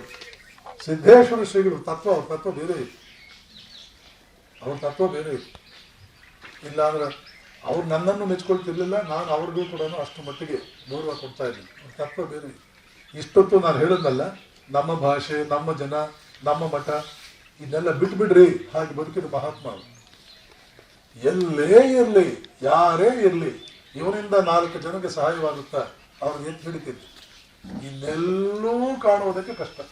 ಅಂತಹ ವಿಚಾರಗಳನ್ನ, ಅಂತಹ ಚಿಂತನೆಗಳನ್ನ, ಅಂತಹ ದೃಷ್ಟಿಕೋನಗಳನ್ನು ಎಲ್ಲೂ ಇನ್ನೊಂದು ಕಡೆಗೂ ನೋಡೋದ ಕಷ್ಟವಾ ಅನ್ನೋಷ್ಟು ಮಟ್ಟಿಗೆ ನಮ್ಮಲ್ಲಿ ಇವತ್ತು ಅಪರೂಪ ಏನೇ ಇರಲಿ. ಹೀಗಾಗಿ ಮೊದಲನೇ ಅಂಶ ಅವ್ರು ಕೇಳಿದ್ದು, ಇರಾಕ್ ಜನ, ಮುಸಲ್ಮಾನ್ ಜನ, ನಿಮ್ಮ ಭಾರತೀಯ ಸಂಸ್ಕೃತಿಯನ್ನು ನಮಗೆ ಕೊಡಿ. ಎರಡನೇದು ಕೇಳಿದ್ದು, ನಿಮ್ಮ ಟಾಟಾ ಬಂದು ನಮ್ಮಲ್ಲಿ ಇಂಡಸ್ಟ್ರೀಸ್ ಮಾಡುವ ಹಾಗೆ ದಯವಿಟ್ಟು ಅವ್ರನ್ನ ರಿಕ್ವೆಸ್ಟ್ ಮಾಡಿಕೊಡಿ. ಟಾಟಾ ಯಾಕೆ? ಬಿರ್ಲಾನ್ ಹೇಳ್ಬೋದಾಗಿತ್ತು, ಅವರು ಮತ್ತೊಬ್ಬರನ್ನ ಹೇಳ್ಬೋದಾಗಿತ್ತು. ಟಾಟಾ ಮಾತ್ರ ಯಾಕೆ? ಇಷ್ಟೊತ್ತು ನಾನು ಹೇಳಿದ್ನಲ್ಲ ಮಾತುಗಳು, ಇದರ ಪರ್ಸಾನಿಫಿಕೇಶನ್ ಟಾಟಾ. ಈ ರೀತಿಯಲ್ಲಿ ಬದುಕಿದವರು ಅವರು ಪಾರ್ಸಿ. ಹೀಗೆಯೇ ಬದುಕಿದ್ದು ಟಾಟಾ ಮನೆತನ. ಕೋವಿಡ್ ಟೈಮ್ನಲ್ಲಿ ಅವ್ರು ಹೇಳಿದ್ರು, ಸಂದರ್ಭ ಬಂದ್ರೆ ನಾನು ಇಡೀ ಆಸ್ತಿ ಇಂಡಿಯಾಗೆ ಬಂದ್ಬಿಡ್ತೀನಿ, ಇಂಡಿಯನ್ ಗೌರ್ಮೆಂಟ್ ಹೆಸರು ಬಂದ್ಬಿಡ್ತೀನಿ, ಯೂಸ್ ಮಾಡ್ಕೊಳ್ಳಿ, ಈ ಕರೋನಾ ದೇಶಕ್ಕೆ ಏನೂ ತೊಂದರೆ ಮಾಡದಂತೆ ನೀವೇನೋ ವ್ಯವಸ್ಥೆ ಮಾಡ್ಕೊಳ್ಳಿ. ಮೂರನೇದು ಅವ್ರು ಹೇಳಿದ್ದು, ನಿಮ್ಮ ಇಂಡಿಯನ್ಸ್ ಅಲ್ಲಿ ಕಂಪ್ಯೂಟರ್ ನಾಲೆಡ್ಜ್ ಬಹಳ ಚೆನ್ನಾಗಿದೆ, ನಮಗೊಂದಷ್ಟು ಕಂಪ್ಯೂಟರ್ ನಾಲೆಡ್ಜ್ ಕೊಡಿ. ಎರಡನೇದು ಮೂರನೇದು ಪಕ್ಕಕ್ಕೆ ಇಡ್ತೇನೆ, ಮೊದಲನೇದು ತಗೊಳ್ತೀನಿ. ಏನು ಭಾರತೀಯ ಸಂಸ್ಕೃತಿ ಏನು ಹೇಳುತ್ತೆ ನಮ್ಮ ಸಂಸ್ಕೃತಿ. ಸ್ವಾಮೀಜಿ ಚಿಂತನೆಗಳನ್ನ ಓದಿ, ವಿವೇಕಾನಂದ ಚಿಂತನೆ ಓದಿ, ರಂಗನಾಥಾನಂದ ಜೈನ್ ಬರ್ತಾರೆ, ಅವರ ಚಿಂತನೆ ಓದಿ, ಸ್ಪಷ್ಟವಾಗಿ ಗೊತ್ತಾಗುತ್ತೆ ರಿಯಲ್ ಈ ಜನ್ಮ, ಈ ನಾಡಿನ, ಈ ಮಣ್ಣಿನ ನಿಜವಾದ ಲಕ್ಷಣ ಏನು, ತತ್ವ ಏನು, ಗುರಿ ಏನು, ದಾರಿ ಏನು, ಇದೆಲ್ಲ ಒಂದು ಸ್ಪಷ್ಟವಾದ ಚಿಂತನೆ ಬರುತ್ತೆ. ಅದೇ ಚಿಂತನೆಯನ್ನ 106 ಜನ ಮಹಾತ್ಮರು ಬೇರೆ ಬೇರೆ ಹೇಳಿದ್ದಾರೆ. ಅವ್ರ ಮಹತ್ವವೇ ಇಲ್ಲ, ಅವ್ರಿಗೆ ಪ್ರಾಮುಖ್ಯತೆಯೇ ಇಲ್ಲ ಅಂತ ನಾನು ಹೇಳೋದು. ಆದ್ರೆ ಯಾವಾಗಲೂ ನೆನಪಿಟ್ಕೋಬೇಕು, ಒರಿಜಿನಲ್ ಅನ್ನು ಓದಿ ಆಮೇಲೆ ಅದರ ಸರಳೀಕರಣಗಳನ್ನು ಓದಬೇಕು. ಒರಿಜಿನಲ್ ಅನ್ನೇ ಓದಿ ಆಮೇಲೆ ಅದರ ಸರಳೀಕರಣಗಳು ಓದುವುದರಿಂದ ನಮಗೆ ಸ್ಪಷ್ಟ ಚಿತ್ರ ಬರುತ್ತೆ. ಇಲ್ಲಿ ದೇವರು ಮುಖ್ಯ ಅಲ್ಲ, ಭಾಷೆ ಮುಖ್ಯ ಅಲ್ಲ, ಸಾಹಿತ್ಯಗಳು ಮುಖ್ಯ ಅಲ್ಲ, ಧರ್ಮ ಗ್ರಂಥಗಳು ಮುಖ್ಯ ಅಲ್ಲ. ನನಗೆ ಬೇಕಾಗಿರೋದು ಸತ್ಯ. ಸತ್ಯವೇ ನಮ್ಮ ದೇವರು, ಸತ್ಯಾನ್ವೇಷಣೆಯ ನಮ್ಮ ಧರ್ಮ ಅನ್ನುವಂಥದ್ದು ಎಷ್ಟರ ಮಟ್ಟಿಗೆ ನಾವು ಅಳವಡಿಸ್ಕೊಂಡು ಬದುಕ್ತೀವಿ ಅಷ್ಟರ ಮಟ್ಟಿಗೆ ನಮ್ಮ ಬುದ್ಧಿ ಬೆಳೆಯುತ್ತೆ. ಬುದ್ಧಿ ಬೆಳೆಯುತ್ತೆ. ಮೊದಲನೇದಾಗಿ ಬುದ್ಧಿ ಬೆಳೆಯದೆ ಮನುಷ್ಯ ಬೆಳೀತಾನೆ ಎನ್ನುವಂಥದ್ದು ನನಗೆ ನಂಬಿಕೆ ಇಲ್ಲ. ಬುದ್ಧ ಮಾಡಿದಂತಹ ದೊಡ್ಡ ತಪ್ಪೇ ಅದು. ಅದನ್ನು ಹೇಳಿದ್ರೆ ಅದು ದೊಡ್ಡ ಉಪನ್ಯಾಸ ಆಗುತ್ತೆ. ಹೀಗಾಗಿ ಪ್ರೀತಿಯ ಬಂಧುಗಳೇ, ನೀವೆಲ್ಲ ಯುವಕರಿದ್ದೀರಿ, ಬೇರೆ ಬೇರೆ ಊರುಗಳಿಂದ ಬಂದಿದ್ದೀರಿ. ಯಾವಾಗ ನೆನಪಿಟ್ಕೊಳ್ಳಿ, ದೃಷ್ಟಿಕೋನಗಳನ್ನು ಬದಲಾಯಿಸಿಕೊಳ್ಳದೆ ಹೋದ್ರೆ, ದೃಷ್ಟಿ ಬದಲಾವಣೆ ಆಗದೆ ಹೋದ್ರೆ ಸೃಷ್ಟಿ ಬದಲಾವಣೆ ಆಗಲಾರದು. ಆಟಿಟ್ಯೂಡ್ ಬದಲಾವಣೆ ಆಗದೆ ನಮ್ಮ ಎತ್ತರ ಮೇಲಕ್ಕೆ ಹೋಗಲಾರದು. ಹಾರ್ವರ್ಡ್ ವಿಶ್ವವಿದ್ಯಾಲಯದ ವಿಶ್ವವಿಖ್ಯಾತ ಪ್ರೊಫೆಸರ್ ಸೈಕಾಲಜಿಸ್ಟ್ ವಿಲಿಯಂ ಜೇಮ್ಸ್ ಅನ್ನುವಂಥದ್ದು ಹೇಳ್ತಾರೆ, ಇವರ attitude will decide your altitude. Altitude ಅಂದ್ರೆ ನಿಮ್ಮ ಎತ್ತರ. ನಿಮ್ಮ ಆಟಿಟ್ಯೂಡ್ ಅನ್ನು ಬದಲಾಯಿಸದೆ ನಿಮ್ಮ ಎತ್ತರ ಬದಲಾವಣೆ ಆಗಲಾರದು. ಸೊ ನಮ್ಮ ಆಟಿಟ್ಯೂಡ್ ಬಗ್ಗೆನೇ ನಾವು ಮೊದಲು ತಿಳ್ಕೊಂಡ್ರೆ ಮಾನವೀಯತೆ ಮತ್ತು ದಿವ್ಯತೆಗಳು ಬಹಳ ಹತ್ತಿರ ಇರ್ತಕ್ಕಂಥದ್ದು. ಮಾನವೀಯತೆಗೆ ಕೆಲವು ನಮ್ಮಲ್ಲಿ ಮಾರ್ಪಾಡುಗಳು, ದೃಷ್ಟಿಕೋನಗಳು ಅವಶ್ಯಕ ಬೇಕಾಗುತ್ತವೆ. ಅದನ್ನೇ ಶಿಸ್ತು ಅಂತ ಕರಿತೀನಿ. ಯಾವಾಗ ಮಾನವೀಯತೆಯನ್ನು ಸಾಧಿಸ್ತೀವೋ ದಿವ್ಯತೆ ಎನ್ನುವಂತಹದ್ದು. ಆಮೇಲೆ ಕ್ವಶನ್ ಆಫ್ ಟೈಮ್, ಕೇವಲ ಕೆಲವು ದಿನ, question of days, question of months, ಅದು ತಾನಾಗೆ ಬರುತ್ತದೆ. ಆದರೆ ನಿಮ್ಮ ದೊಡ್ಡ ಸವಾಲಿರೋದು, ಮುಖ್ಯವಾದ ಸವಾಲಿರೋದು, ಮತ್ತೆ ಇಮ್ಮಿಡಿಯೇಟ್ ಚಾಲೆಂಜ್ ಇರ್ತಕ್ಕಂಥದ್ದು ಎಷ್ಟರ ಮಟ್ಟಿಗೆ ನಾವು ಮಾನವೀಯತೆಯನ್ನ ಬೆಳೆಸ್ಕೊಳ್ಳಬಲ್ಲೆವು ಮತ್ತು ನಮ್ಮಲ್ಲಿ ಅಳವಡಿಸಿಕೊಳ್ಳಬಲ್ಲೆವು ಅದನ್ನು ಕುರಿತು. ಅಂಥದ್ದನ್ನೆಲ್ಲ ಗುರಿಯಾಗಿಟ್ಕೊಂಡೇ ನಮ್ಮ ಪೂಜ್ಯ ಸ್ವಾಮೀಜಿಯವರು ಇದನ್ನೆಲ್ಲ ಮಾಡಿರೋದು. ಅವರ ತ್ಯಾಗ ಬಹಳ ದೊಡ್ಡದು. ಅವರ ವಿದ್ಯೆ, ಅವರ ಬೌದ್ಧಿಕ ಸಾಮರ್ಥ್ಯ, ಅವರಲ್ಲಿರ್ತಕ್ಕಂಥ ಸಜ್ಜನತೆ. ಸಾಮಾನ್ಯವಾಗಿ ದೊಡ್ಡ ವಿದ್ಯಾವಂತರಿಗೆ ವಿನಯ ಸೌಜನ್ಯ ಇರಲ್ಲ, ಆದರೆ ಅವರ ವಿದ್ಯೆಗೂ ಮಿತಿ ಇಲ್ಲ, ಅವರ ಸೌಜನ್ಯಕ್ಕೂ ಮಿತಿ ಇಲ್ಲ. ಅವರೇ ಬಂದು ನನ್ನನ್ನು ಕರೆಯೋಕೆ ಬಂದ್ಬಿಟ್ರು. ಶಾಂತೇಶ್ ಅಂತ ಇಲ್ಲಿ ಈ ಆಶ್ರಮದ ಪರಮ ಭಕ್ತ ಬಂದಿಲ್ಲ ಅಂತ ನೋಡುತ್ತೆ ಇವತ್ತು. ಅವರು ನನಗೆ ಫೋನ್ ಮಾಡಿದ್ರು, ಇಲ್ಲಪ್ಪ ಬಹಳ ಕೆಲಸಗಳಿದೆ ನನಗೆ, ಬಹಳ ನಮ್ಮ ಸಂಗಮೇಶ್ ಹೇಳಿದ ಹಾಗೆ ಬಹಳ 24 ಗಂಟೆ ನನಗೆ ಸಾಕಾಗ್ತಾ ಇದೆ, ಇಷ್ಟೆಲ್ಲ ಕೆಲಸಗಳಿವೆ ಅಂತ ಅನ್ನೋದಿತ್ತು. ಮತ್ತು ಮೊದಲನೇ, ಆಮೇಲೆ ಎರಡನೇದಾಗಿ ಸಾಮಾನ್ಯವಾಗಿ ಹಳ್ಳಿಗಳ ಕಡೆ ನಾನು ಹೋಗಲ್ಲ. ಯಾಕೆಂದರೆ ಅಲ್ಲಿ ಹಳ್ಳಿಗಳು ಒಂದು 50 ಜನ ಕೂತಿರ್ತಾರೆ, ಅವ್ರಿಗೆ ಏನು ಅರ್ಥವಾಗುತ್ತೋ ಏನು ಬಿಡುತ್ತೋ. ನಾವು ಹೇಳುವಂತೂ ಇಂಥದ್ದೇ ಮಾತುಗಳು. ನಾನು ಕಾಗಕ್ಕ ಗುಬ್ಬಕ್ಕನ ಕಥೆ ಹೇಳೋಕ್ಕಂತೂ ನನಗೆ ಬರಲ್ಲ. ಅವ್ರಿಗೆ ಪಾಪ ಏನು ಅರ್ಥವಾಗುತ್ತೋ ಏನು ಬಿಡುತ್ತೋ. ಮತ್ತು ಅಲ್ಲಿ ಹೋಗಿ ಏನು ಪ್ರಯೋಜನ? ಅದೇ degree students, post graduate students ಇಂಥವ್ರು ಏನಾದರೂ ಇದ್ದರೆ ಅವ್ರ ಮುಂದೆ ಹೇಳಿದ್ರೆ ಅಟ್ಲೀಸ್ಟ್ 4-5 ಜನರಿಗಾದ್ರೂ ತಲೆಗೆ ಹೋಗುತ್ತೆ. ಅದನ್ನ ವಿಚಾರ ಇಟ್ಕೊಂಡು ನಾನು ಇಲ್ಲ ಅಂತ ಅಂದಿದ್ದೆ. ಆದರೆ ಸ್ವಾಮೀಜಿನೇ ಬಂದರು. ಮತ್ತು ಎಲ್ಲ ಯುವಕರಿದ್ದಾರೆ ಸ್ವಾಮೀಜಿ, ಸಾಕಷ್ಟು ವಿದ್ಯಾವಂತರು ಇದ್ದಾರೆ, ಬೇರೆ ಬೇರೆ ಊರುಗಳಿಂದ ಬರ್ತಾರೆ. ಅಲ್ಲಿ ಇರ್ತಕ್ಕಂಥ 4-5 ದಿನ ಅವರಿಗೆ ಬಹಳ ಡಿಸಿಪ್ಲಿನ್ಡ್ ಲೈಫ್ ಇದೆಲ್ಲ ಇದೆ ಅಂತ ಅಂದಾಗ ಅನ್ನಿಸ್ತು, ಹೋಗೋಣ ಇವ್ರನ್ನ ನಾನು ಹೇಳಬೇಕಾಗುತ್ತೆ, ಯಾರ ಪ್ರಯೋಜನ ಆಗ್ಬಾರ್ದು ಅಂತ ಅಂದ್ಕೊಂಡು ಬಂದೆ. ನೀವೆಲ್ಲ ಬಹಳ ಶ್ರದ್ಧೆಯಿಂದ ಕುಳಿತು ಕೇಳಿದ್ರಿ. ಟೈಮ್ ಇದ್ದರೆ, ಅವಕಾಶ ಇದ್ದರೆ ಸ್ವಲ್ಪ ಪ್ರಶ್ನೋತ್ತರ ಬೇಕಾದ್ರೆ ಹೇಳಬಹುದು. ನಿಮ್ಗೆ ಏನಾದ್ರು ಕ್ವಶನ್ಸ್ ಇದ್ದರೆ ದಯವಿಟ್ಟು ಕೇಳಿ, ಸಂಕೋಚ ಇಟ್ಕೋಬೇಡಿ, ಬಿಡೆಯಿಂದ ಕೇಳಿ. ಆದರೆ ಕ್ವಶನ್ ಪ್ರಾಮಾಣಿಕವಾಗಿ, ಏನೇನೋ ಉದ್ದೇಶ ಇಟ್ಕೊಂಡು ಕೇಳಬಾರ್ದು. ಪ್ರಾಮಾಣಿಕವಾಗಿ ತಿಳ್ಕೊಳ್ಬೇಕು ಅನ್ನೋ ಉದ್ದೇಶ ಇಟ್ಕೊಂಡು ಪ್ರಶ್ನೆಗಳನ್ನು ಕೇಳಿ, ಅದಕ್ಕೆ ನಾನು ಗೊತ್ತಿರುವಷ್ಟು ಉತ್ತರ ನಾನು ಹೇಳ್ತೇನೆ.